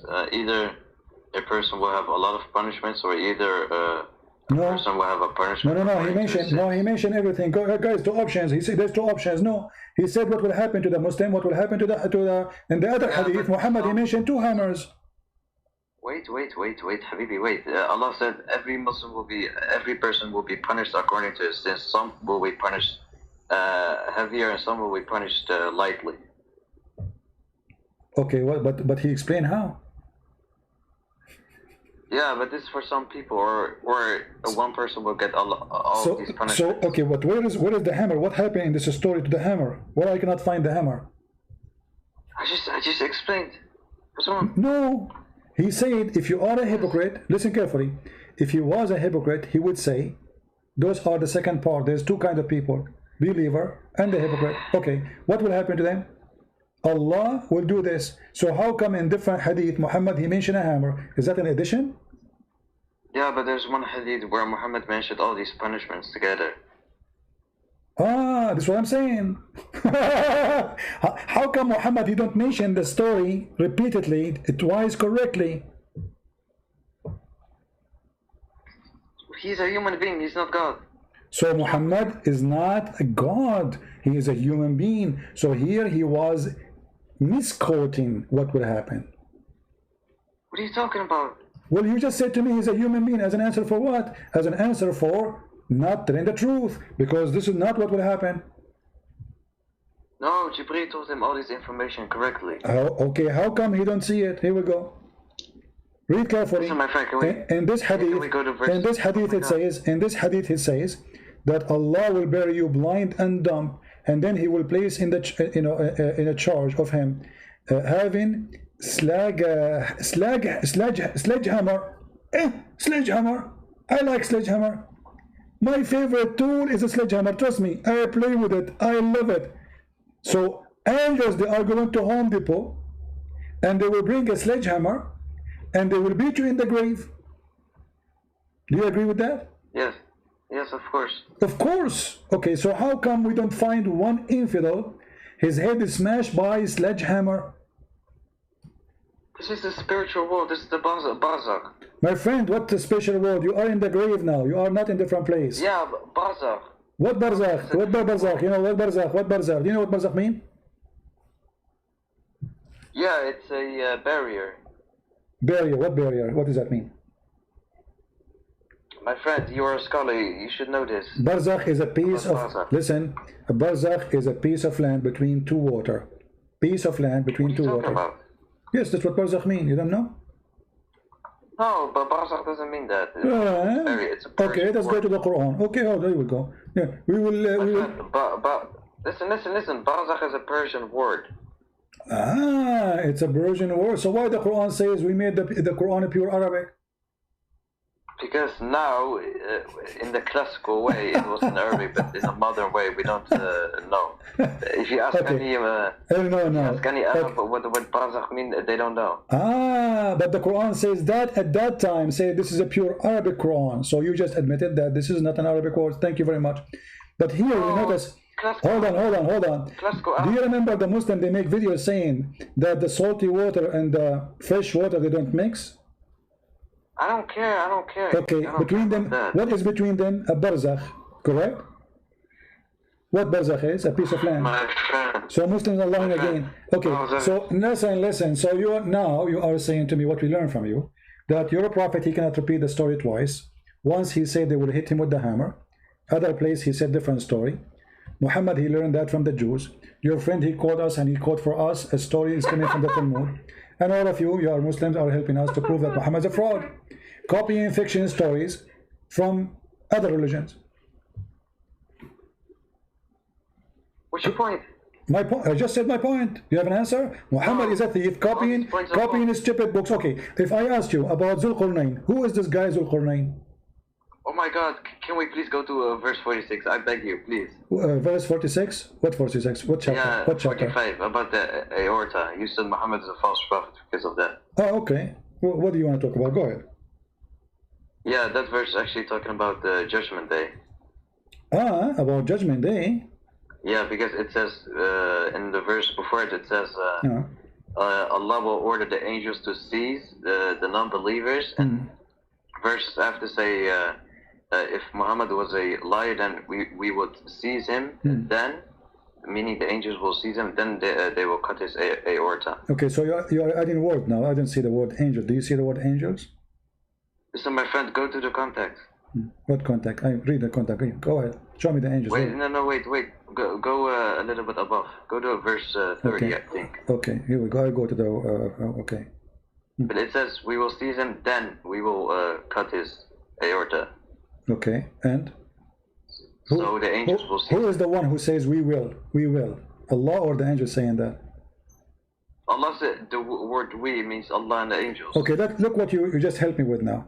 You just helped me saying that if Muhammad is a liar, Allah will insert in his anus, is this a huge chain? Correct? On Judgment Day. On Judgment Day. Okay. No, where it says Judgment Day?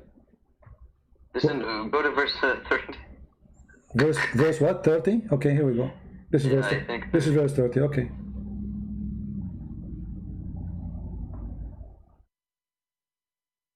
You know, the funny is, a second ago you were telling me that when you die, there is a punishment of the grave, and now you are saying to me in Judgment Day, you are contradicting yourself. So do you Muslim believe the torture will start from the grave or from the Judgment Day? Wait, go to verse 30. I am in verse number 30. No, it's 31.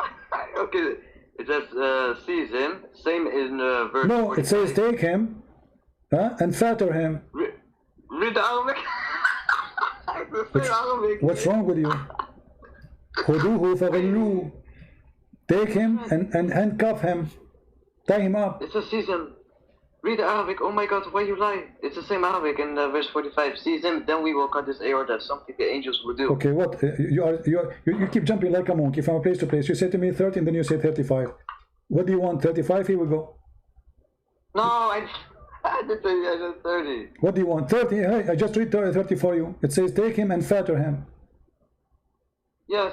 Okay. So now, seize him and fatter him. Why you lie? You want to go to the dictionary? I am lying. This is your translation. My friend, I don't read English translations. Okay. What is the فغلوه? What does that mean? My friend, go to verse 4. What فغلوه mean? What فغلوه mean? Go ahead. Go to verse 45, Habibi. Don't call me Habibi. This is gay language. I'm asking you. فغلوه. So what فغلوه mean?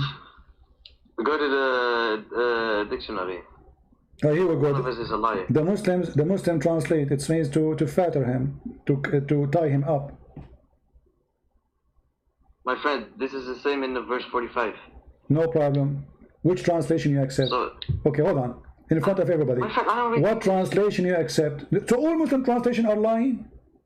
No, but I am an Arab. I read the Arabic. I don't read translation. You are an Arab? You are an Arab, are you sure? No, I'm from China, man. I'm sorry. Well, not I, because you are an Arab. So that's a privilege to be an Arab. So what if you're an Arab? So you're an Arab, you do not know فغلوه mean. Okay, if we go right now to Ibn Kathir interpretation, is he going to say the same or not? As I'm saying. Oh my God, this guy, he relies on translation. Listen. Oh Okay, what the word mean? Tell me what the word mean. فغلوه. Just go Okay. to verse 45. Okay, tell me what the here, number 30. What the word mean? Go ahead. Huh? What the word mean? Translate to us. Go to the dictionary. I will not go to dictionary because you are my dictionary now. You are an Arab. I am, I'm black, blonde, African American from Japan. So you tell me what the word mean. No, I am a liar. Nice to meet you, Mr. Liar. Now translate for me the word. That will not make you escape from giving me the meaning. You wasted my time. You are stupid. You are stupid. You are dummy. And look, you mentioned that I am the one changing the meaning. So you have to give me the meaning. Give me the meaning. What the meaning mean? I want to see it. Hey, Tamara, you are an idiot. Just go on the verse. Let us see who is the idiot. What the word mean? Idiot. As long as you're in Arabic, I read for you in Arabic. Now it's your time to translate for us. خذوه فغلوه. What does that mean? The English translation says fetter him. Okay, your translation. You said this is wrong. Seize him. But you said this is wrong, you idiot. When did I say that? You did. I said to you, they fatter him. You said, no, you're lying. My friend, we got the context. Go to verse 45. It says. Okay, listen. Then, So let's make a conclusion here. So you're a prophet. If he's lying, Allah will take him. He will capture him, and then he will insert in his anus. The angels. Where it says the angels? Show me the word angels. Go ahead. Where's the word angels? Allah is speaking to the angels. Where? Okay, no problem. But does it say the word angels there? Allah speaking to the angels. Okay, so the angels will take Muhammad. We will go with you. Allah will order the angels. They say, hey, take him. And then what they will do? They will insert in his anus a long chain, correct? Yeah, and then they will cut his aorta. All right. Now, we have a proof that his aorta cut off. And it doesn't make sense. Listen. It's in the year after. Okay, no, you cut the aorta of the man before he died or after he died? After. That's after he died, you cut his aorta? No, after. It says we will seize him then, in verse 45. My friend, then we will cut his no aorta. problem. So, but after he died, you will cut his aorta, but he's dead. What aorta? My friend. The guy is dead, so what's the benefit of cutting his aorta? I'm asking you. Doesn't the Quran say that we were able to restore his body? My friend, I'm asking you. No problem. But you're a prophet. No, he will cut his aorta. He will cut his life. He will cut his life vein. So, is that will be... No, why you lie? It's in front of you. Go to verse 45. 46, read it. 45, 46 in front of us. Here we go. If he said something lying about us, we are going to seize him from his right hand, and then after that we would surely cut off his life vein. Exactly. So how can this be earthly light when it says we will seize him, then we will cut his aorta? Allah can seize you any place. Allah can seize you only in the, you know, He cannot seize you now on earth. My friend, in the context, Allah's ordering the angels to seize the non-believers. No, talking about Muhammad. Okay, let us see together. Let us see together. Here we go. Here it says, okay, I want to ask you here. As long as you are the one who's quoting for me this chapter, which is a very nice chapter, I love it. It says here, this is a speech of a noble messenger. Who is the one who's talking? Allah. Allah saying that the Quran is the speech of Muhammad? Yeah, it has been transmitted by Muhammad, yeah. It's transmitted. It cannot be his speech then. My speech is my speech. Oh, the verses after says this is a revelation from Allah. Okay, hold on.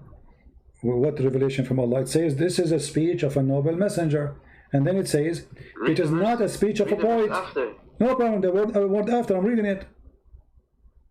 Yeah, okay. Slow down a little bit. So then he continues saying, so they accuse him of false speech, he's a false prophet. And then he said, this is not a poet. And then he said, he is not the same as Kohan, those who do the sajah. Like I ate potato and I put some tomato and I spoke to Tato and he said to me, you are getting feto. Stupid Quran. Now, if Muhammad, he lie about what we send down to him, we will cut his artery. Correct? On judgment day, yeah. You know what? I will go with you guys in the judgment day. In the judgment day, Muhammad, his aorta will be cut off, but that means he is going to die again. No, death will be slaughtered in the middle of hell and heaven. There will be no death. No, he will not be slaughtered. He will be cut only his aorta, not slaughtered. Oh my God! Wait. Okay, let us see. Okay, you know what? It's a challenge from me. It's a challenge from me to you. If there is any scholar agree with you about what you said, that this is about the judgment day, my friend, I show you Quran. I'm showing you the scholars too. What's wrong? Are they lying?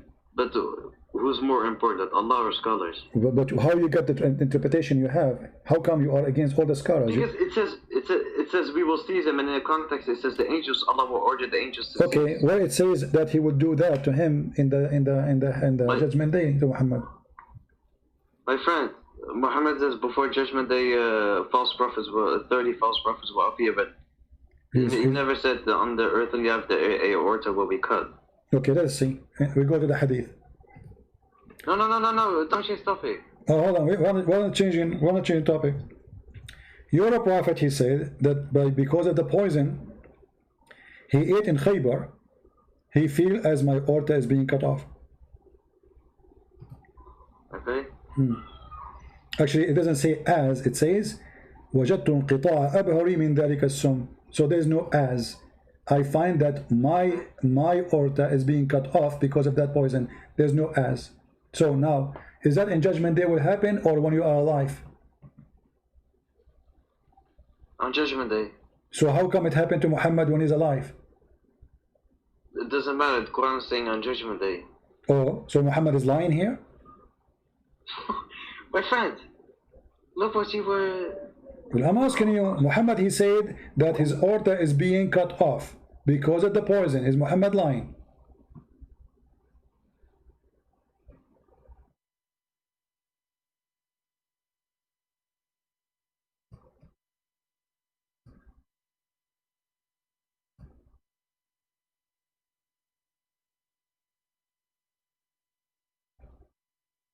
Who?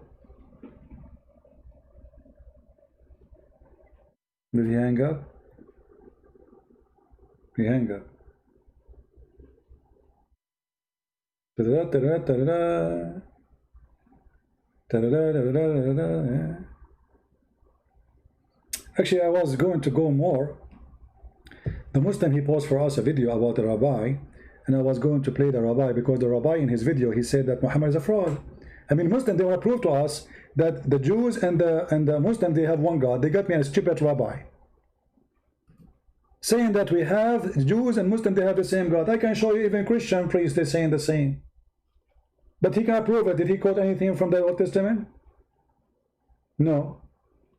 This is the same rabbi who read the Talmud.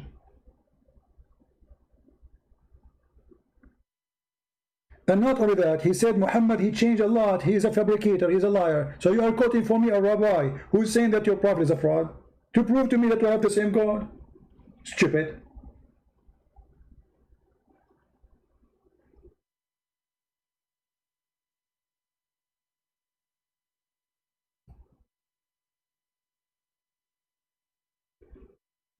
I posted for this rabbi, the coward. All of them, those are coward, by the way. We challenged them to debate us. They run away.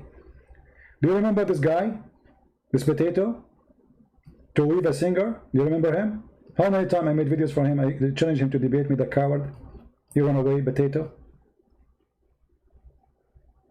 This potato, the Muslim, they like him. Any rabbi, by the way, support Islam because many rabbis, they are upset from Christianity. Christianity is a threat to them, not Islam. For those rabbis are fraud. And the major number of Jews became a Christian already. So they side with Islam, but in the same time, they expose Islam without even saying, I mean, they do it in a smart way. As an example, this guy, he spoke about Jesus is born of a virgin. To weave a singer, if you watch the video, I made a video for him. He said, this is a lie, this is coming from the Greek legends.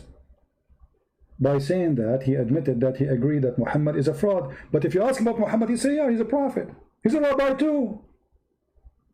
But he said that anyone believe in the virgin birth of Jesus is stupid. But this is in the Quran. The Muslim like him, the same as this guy. You are a Muslim, you are posting for me this video. But don't you know, did you hear it? Do you Muslim hear it? The guy, he said clearly that Muhammad is a fraud.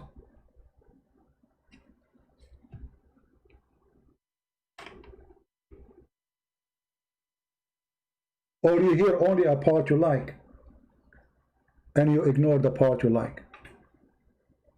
That we have the same God, but that's not what God wants people to act. I'm sure a lot of them are embarrassed from themselves also, the Arabs, the way some of them act. But generally speaking... He's talking about terrorists, but Muhammad is a terrorist. Muhammad, he says, I've been victorious by terror. So he said God will be ashamed of them. We have the same God, but they practice terrorism. To us, that's embarrassing that we have the same God, but that's not what God wants people to act. We have the same God, but that's not what God wants. That's mean the teaching of Muhammad is false. Continue. I'm sure a lot of them are embarrassed from themselves also, the Arabs, the way some of them act. But generally speaking, they took upon themselves the real God of the world, the Creator. They also believe in the Old Testament because they have their own Quran, what they believe in. I don't know what that says over there exactly. Just like the Christians have the New Testament, they have their New Testament called Quran, but they believe in the Old Testament too. And they... This guy, he is explaining to you that Muslims have the same God, but he don't know what the Quran is saying. Have you ever heard of a guy with a beard teaching about religion? He never heard what Islam teach. They have a book, it's called the Quran, but I don't know what it says there. So how do you know that the God of Muslims is the same God of the Jews? I mean, have you ever heard of a stupid answer like this? And look what he will say after. Change history around. The problem is that Muhammad, he changed history. Muhammad, he changed history around. Change history around. The problem is Christians have the New Testament. They have their New Testament called Quran, but they believe in the Old Testament too. And they change history around. So now he is saying the Christian and the Muslims, they change history around. Okay, let's see. Problem is that we know that Abraham took Isaac for a sacrifice. No, he took Ishmael for a sacrifice. Oh, so he's talking about the Muslims. They change history. The Muslims, they are lying. Muhammad is a liar. It's not Ishmael, it's Isaac. So he just said your prophet is a fraud. They changed the whole thing around the last few hundred years when from Mohammedan, the prophet came, Mohammedan, who also preached God, that he didn't make himself into a God. He preached there was a God in the world, and he was a prophet, but he changed things around in the Torah to make... He was a prophet, but he changed things around. I mean, have you ever heard of a hypocrite rabbi like this? He said he's a prophet, but he changed things around. He flipped it upside down. He's a prophet, but he's a liar. The Arabs, like, they're on top, and the Jews are on the bottom, they're on top, whatever it is. But Allah, what he did, prophet, but he changed things around in the Torah to make the Arabs like they're on top and the Jews on. He changed things in the Torah. He changed things in the Torah. I mean, at least watch the video you hear before you send it to me. Watch it before you send it to me, because you are just exposing your false prophet.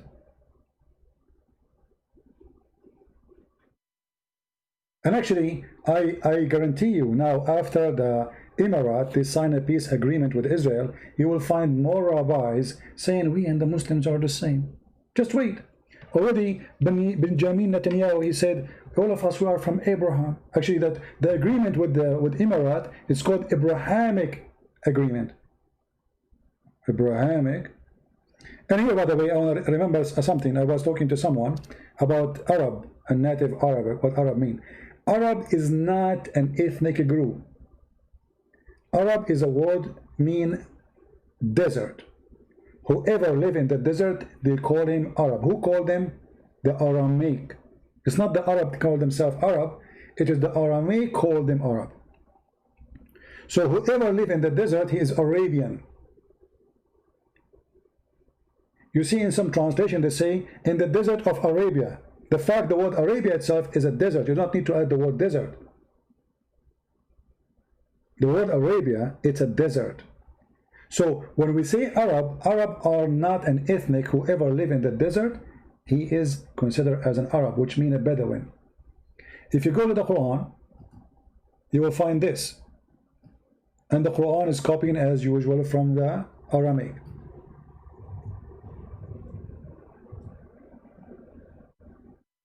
Chapter 9, verse number 90. Chapter 9, verse number 97. Chapter 9, verse number 98. Chapter 9, 99. Chapter 9, 101, etc. Al-Arab. Who are the Al-Arab? The Bedouin. The Bedouin.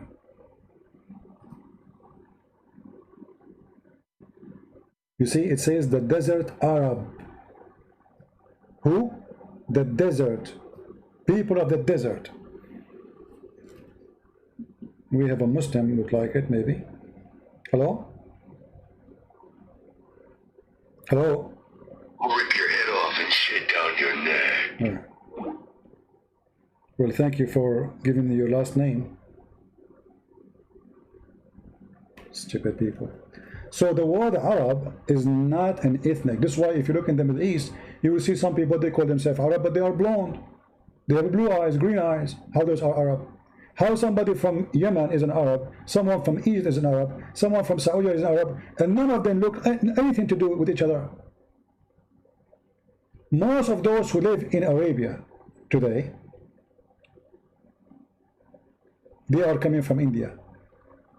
Specifically, Saudi, what we call them Saudi, Qatar, Emirat, Bahrain. If you go right now and check how they look like, guys, is the sound coming bad? I have the fan on.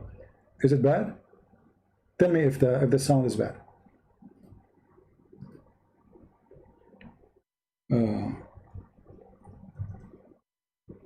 If you look at their faces, you will see you are looking at what? You are looking at the guy is coming from Pakistan. What those people have to do with anything?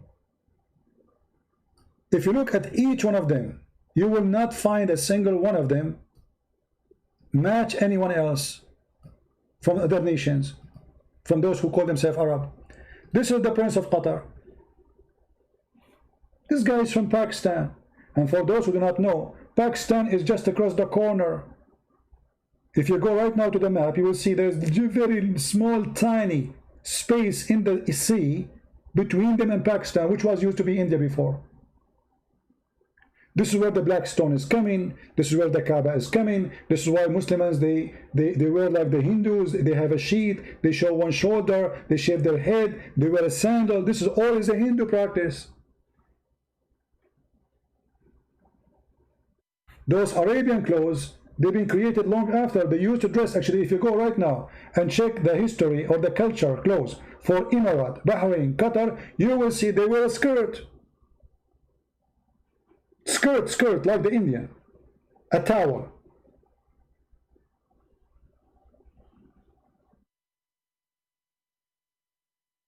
So many who do not know, they think that when you say an Arab, like I say I am an Arab, that's mean I belong to an ethnic group.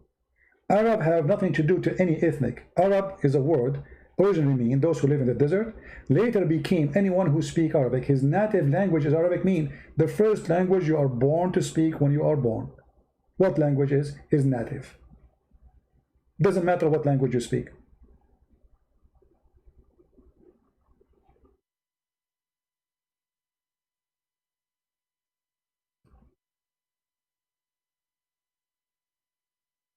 Where is this guy from? He's an Arab. How he look like? How come he look like Pakistani? He look like Indian. Their eyes, their hair, their structures, their height.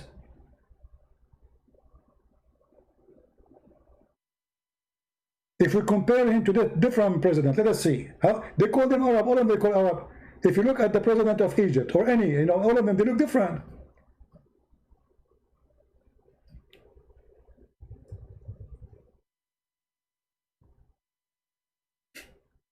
Look at this guy. This guy is an Arab too. He's an Arab with the blue eyes, and he's so blonde to the point he cannot open his eyes. He's an Arab. You tell me how this happened.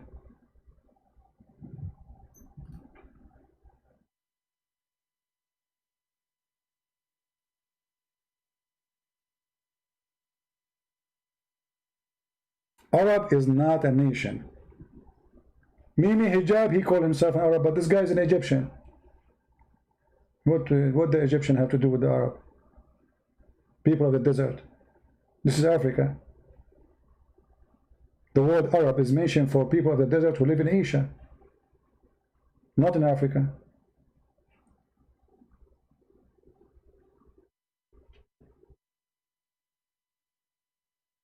If you go to Yemen, you will find the people there, they look literally Indian.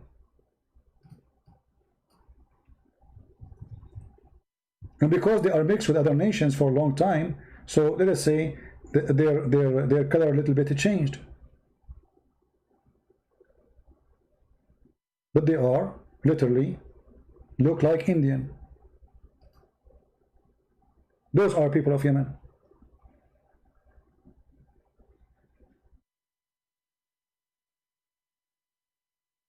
Yet they claim that they are Arab too. And they wear a skirt.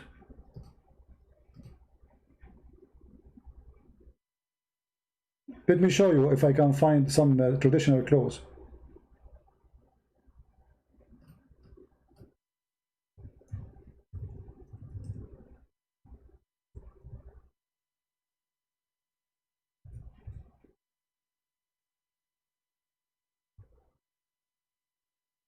Those new style Arabian clothes, those have nothing to do with them. Let us see.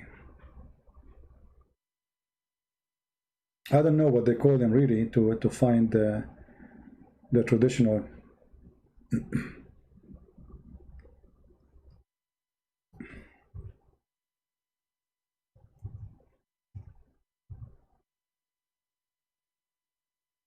I search for men, I get pictures of women. I don't know why. Let us see.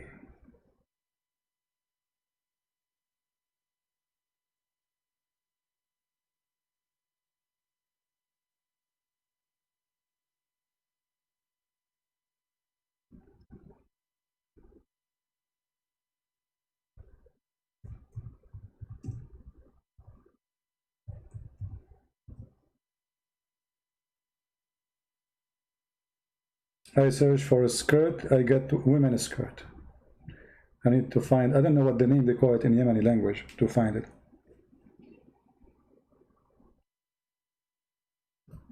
Anyway, so don't be mistaken when you speak, when you think about Kandura. Is that what they call it? Let me see.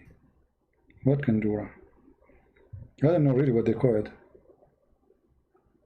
Kandura is something they use in the Emirat, not in Yemen. But we can, no, this is not the same.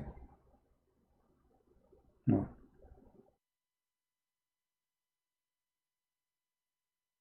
Yeah, all of this is not Arabic laws. This have nothing to do with Arabic laws. There's nothing called Arabic laws anyway, because they have different, they are different nations, different ethnic group, all mixed together. There's nothing called Arab. The biggest wrong understanding they teach you even in school, that Arab are people who they are a nation, they are ethnic group. They are not. They are not.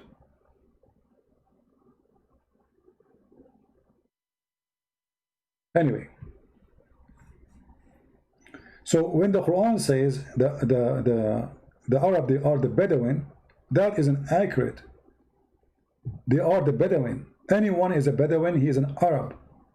It's not a name of a nation, it's not an ethnic. In English you say the Bedouin. The Bedouin, by the way, is coming from Aramaic too, which is used in Arabic, Badu. In Arabic we say Badu. Look at the translation. And those who made executed from the Bedouin. But this is a translation for the word Arab. So Arab is people of the desert. Arab is those who still live in the tent. Do you see it?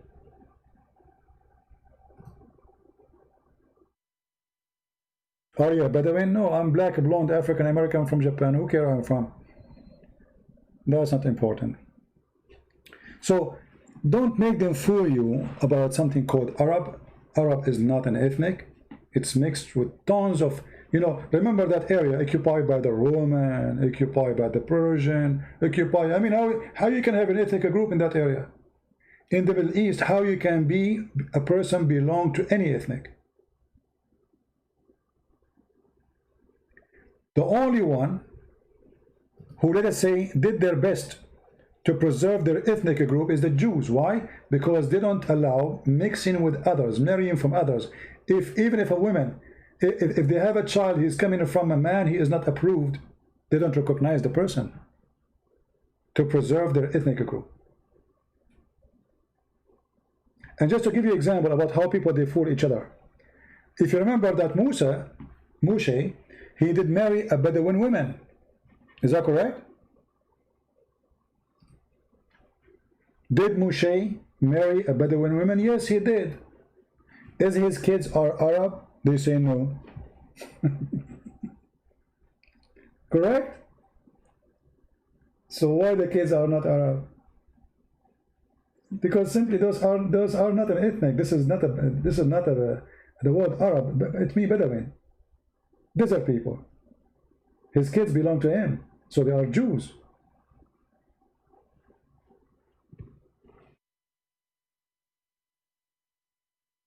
All right? And that will refute the stories of Muhammad claiming that Ishmael, he married an Arabian woman. Because even if this has happened, which is not true, because the Bible in the Old Testament say clearly that Ishmael, his mother, she married to him an Egyptian woman. So they corrupt the history, as the rabbi, he said. They change things upside down in order to make Muhammad legitimate person. All right? There is nothing called Arab. Edom or not, Arab is not an ethnic. Arab who live in the desert. If the Aramaic now exists in Las Vegas, they will call whoever live in the desert Arab. Are you getting my point? Arab is not a name of a nation. It's not even a name of a language. Arabic language, as we see, does not exist for those people. This is a mix of languages, and 90% of it is Aramaic. Mix of Persian, Aramaic, Ethiopian, you name it. Even Greek. When you go in the Quran and you try to find what the Quran says about the gospel of Jesus, what the Quran call it, Injil. Did you ask yourself how in the word Injil is there? You remember the guy a second ago, he said to me, oh, this is a Persian word. Correct? Did he say that? It's a Persian word. So the Muslims themselves, they acknowledge that the Quran is full of words and full of other languages. Because Arabic is nothing but a mix of languages. Torah is not Arabic. Injil is Greek. And the funny, the Muslim, they say to you that Jesus was sent to the Greek. Sorry, he sent to the Hebrew, to the Jews, to the Israeli. So he was sent to the Israeli, but his book is in Chinese, because in this case here, it's in a Greek language. You see the stupid, and how you can refute them easy? Because they say to you, brother and sister, the only prophet sent for all the world is Muhammad. Jesus was only sent for the Jews. So he was sent for the Jews, but yet his book is written in Greek language? Why?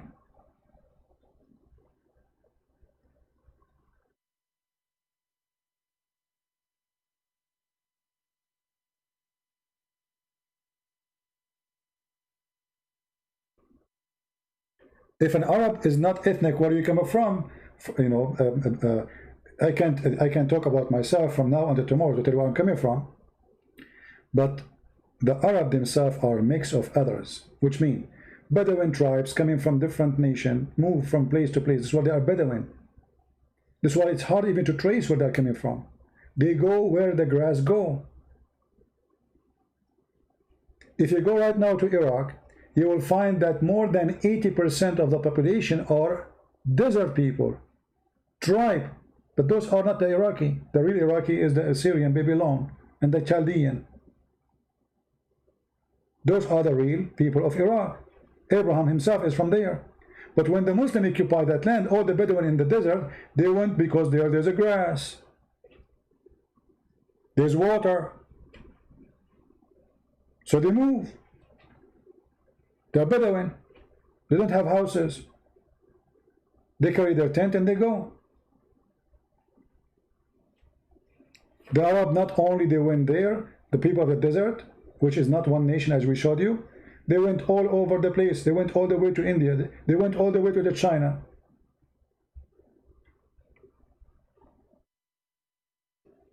So mistakenly people think that when we say Arab, we are talking about an ethnic. If you go and read every single verse in the Bible, in the Old Testament, you will see that the word Arab fit perfectly when you speak about the desert. The desert and only the desert. Aram is a word mean people who live, is a name of a person, right? Aram. Aramic is people who live in the high hills. The high hills. You know, everything in the Bible, by the way, is not a name. It's a description. So Arab, people who live in the desert. And usually it's connected with the word savage. People who live in the desert, they are savage, they are wild, they don't take a shower once a year. You know, this is what Arab mean. So when somebody in that time want to say, oh, he's an Arab, he mean many things. He mean that they are savage. He mean they are not an ethnic. That's not an ethnic. They are people who live in the desert. They don't have houses. They don't have law. And they kidnapped you too. And this is what they used to do. Arab, they kidnap each other, they slaughter each other because they are not one nation. Then you go and see the word Aramic. Aramic is people who live in highland, not in the desert. They earn the name. The one, even Aram himself, he earned the name. He was called such a name because he's going to live in a highland.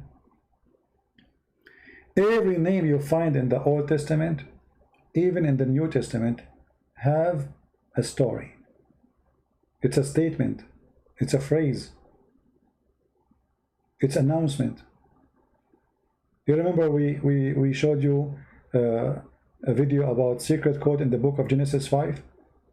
All those names are not names. You can search it right now in Google. All right?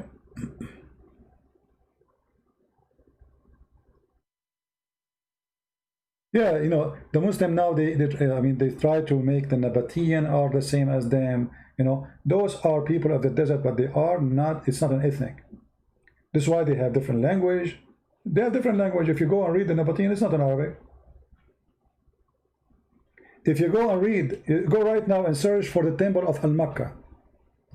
Let me find it. We are here for how long? Man.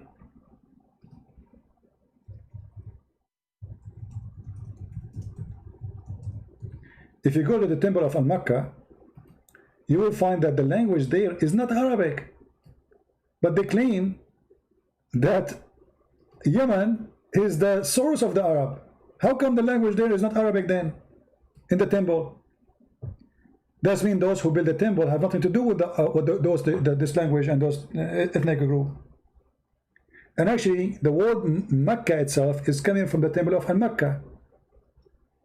Al-Makkah is a temple for those who worship the moon god. For a long time, scientists, they thought that this was a temple of the sun god. Later, they were able to read the language, and they come to a conclusion: this is the moon god temple. And Mecca was a name copying from Al-Makkah, as you see.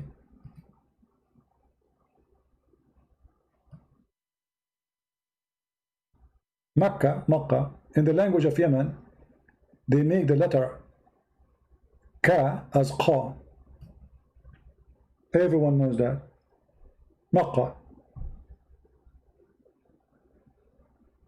So Mecca was a copy, a counterfeit of the temple of Al-Makkah. This is why in the Kaaba there is two corners. One of them have the black stone, and one of them have, it's called the Yemeni corner. If we search for the Yemeni corner, let's do that. What you will find? You will find stones coming from the temple of Al-Makkah.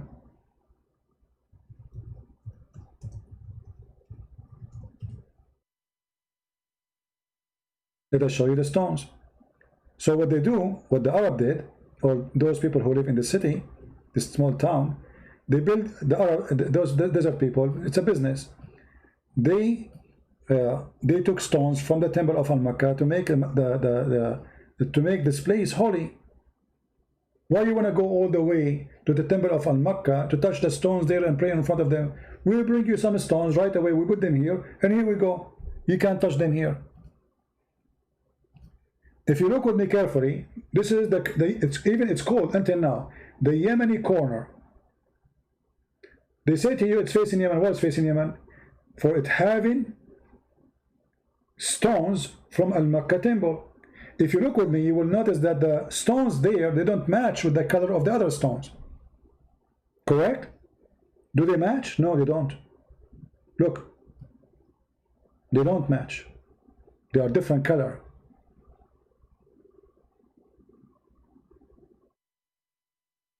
Muhammad, he claimed in the hadith that if you touch those stones, Allah forgive your sin. Actually, they forgive your sin, not Allah.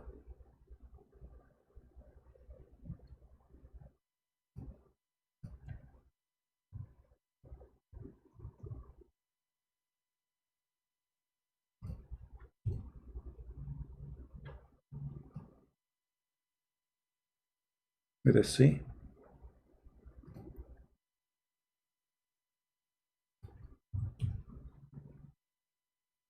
I'm trying to find the hadith. Give me a second.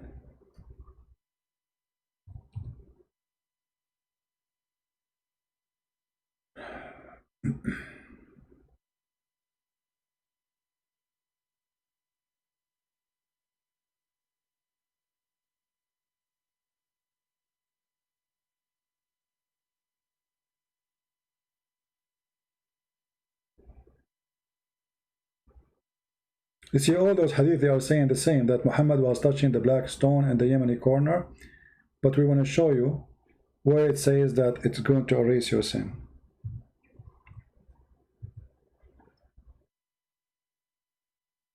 There's nothing called related to Allah. Allah is the moon god, and they are trying to make a counterfeit for the temple of Al-Makkah. There was more than 26 Kaaba in the Arabian Peninsula.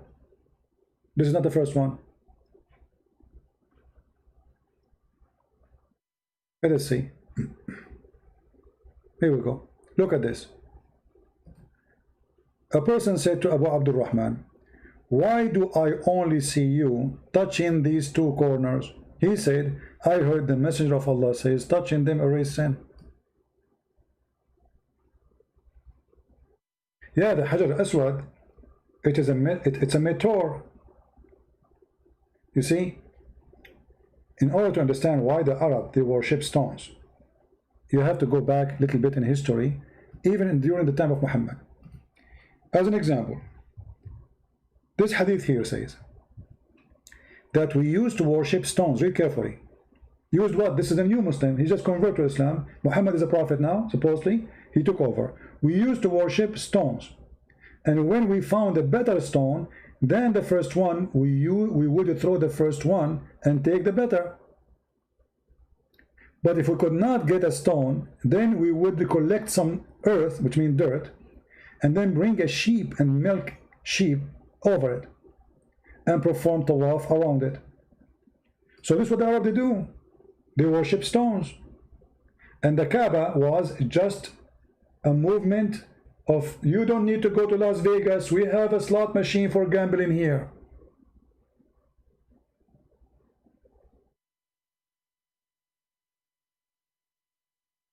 There's nothing, it's called cornerstone, my friend. What cornerstone? We're talking about what? Hajar al-Aswad, place in the corner, but doesn't matter where it is. It's not a cornerstone. Actually, the Hajar al-Aswad does not exist no more. You see, one of the stupidity about the God of Islam, the Muslims, they come to us with it. They say that the black stone is sent by Allah, and it's going to witness for you until the judgment day. But if you go and check the black stone, you will find that there's no stones left. It's empty.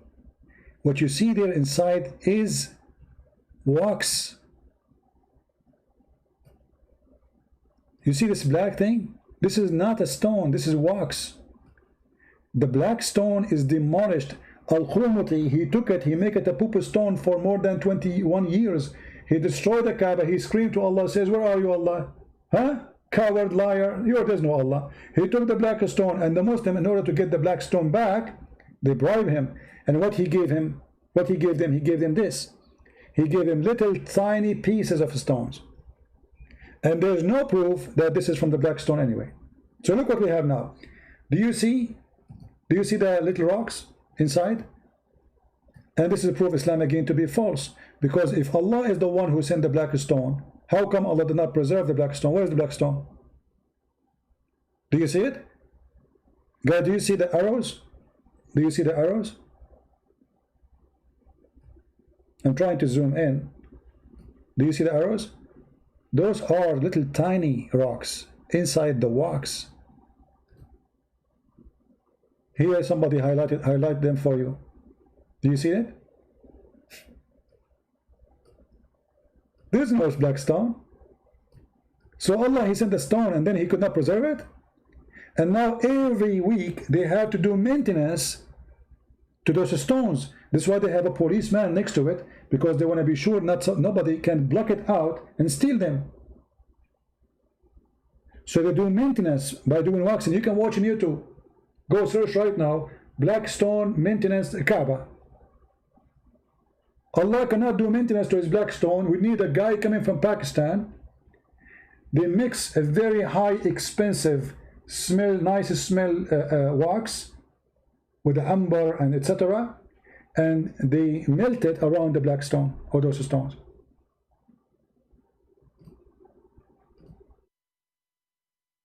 Actually, we can find the video right now. Give me a second. I will not play it for you. You can. I will post the link. All right.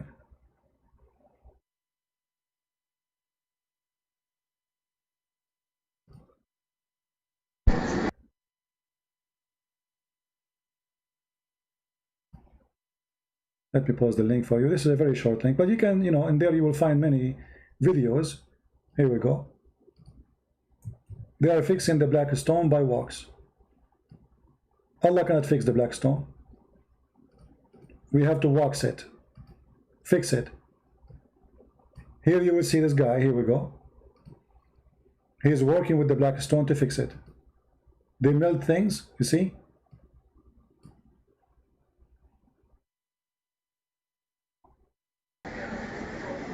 You see it? It's wax. There's no stone. They say we are kissing the black stone. There is no stone left in the stone. And this is from God. Allah could not preserve his black stone. We need to bring a maintenance guy to fix it. And what we have left, few tiny pieces. Imagine if I can get those pieces and sell them in eBay. Oh boy. Mean.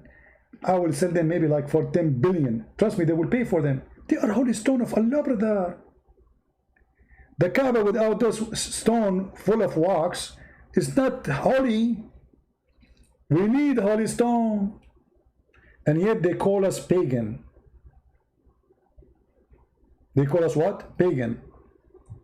Here we go. This is the video again. If you like to download it and share it with your friends. Anyway, guys, don't forget to download the video as soon as it's available for downloading, because it takes time, especially if the video is long. And I want to say thank you all for being here. Sadly, the Muslim, they give up. They keep. They are not calling no more. But I understand. And thank you for getting me busted today. You know how many Muslims get me busted? They got me busted. They quote for us that Muhammad was cutting from Talmud. He's quoting from Talmud, brother. The other guy, he gave me a verse, a hadith, saying that the Prophet, he said that the torment of the grave only for the Jews. Yet he's claimed the Prophet. So Jibreel came and corrected him, so he was speaking without knowledge? He was a fool? Yes, he was. So each time they try to prove us wrong, they give us a hand. A glory to the Lord. They said Christians, they don't share anything with the Jews. We Muslims and Jews, we don't have images. And then we show them from the Quran how Allah, he ordered Solomon to build a temple full of statues.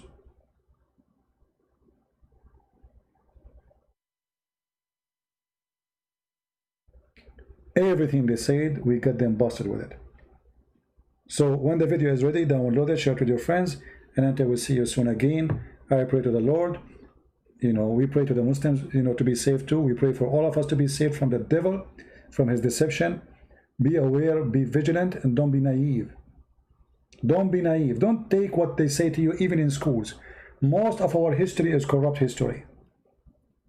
All my life, I grew up when I was a student in the Middle East. I heard nothing but garbage. I remember the history teacher says, but by Allah, we will take Jerusalem because it's us, our city. I said to him, sir, who is the one who built Jerusalem? He said to me, as I know, Prophet David and Solomon. I said, are they Jews? He said, yes, they are Jews. The idiot, he just said a second ago, this is our city. The one who built it. I mean, do you see how they fool you? So you have to be vigilant, you have to be smart, you have to be a person who do your own search. Don't go by even what you see in the West, in TV, in YouTube. Even by what I say to you. Search it, find it, discover it, prove it right or wrong. Many people, they teach you, they will say to you false stuff. How you know? If you take what people say to you blindly, trust in what they say without examining, that means you are doing a harm to yourself. So even if a Christian prince, he said something to you, if you don't show reference, if you don't show proof, he is a liar. Where is your proof?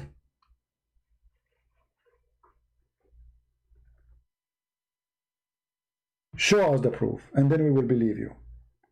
And if he show you the proof, go check it out.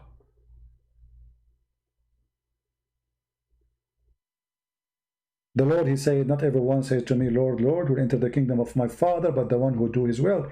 What does that mean? There's many teachers will come to you saying, Lord, Lord, God, God, Jesus, Jesus. They change their format, they change their names.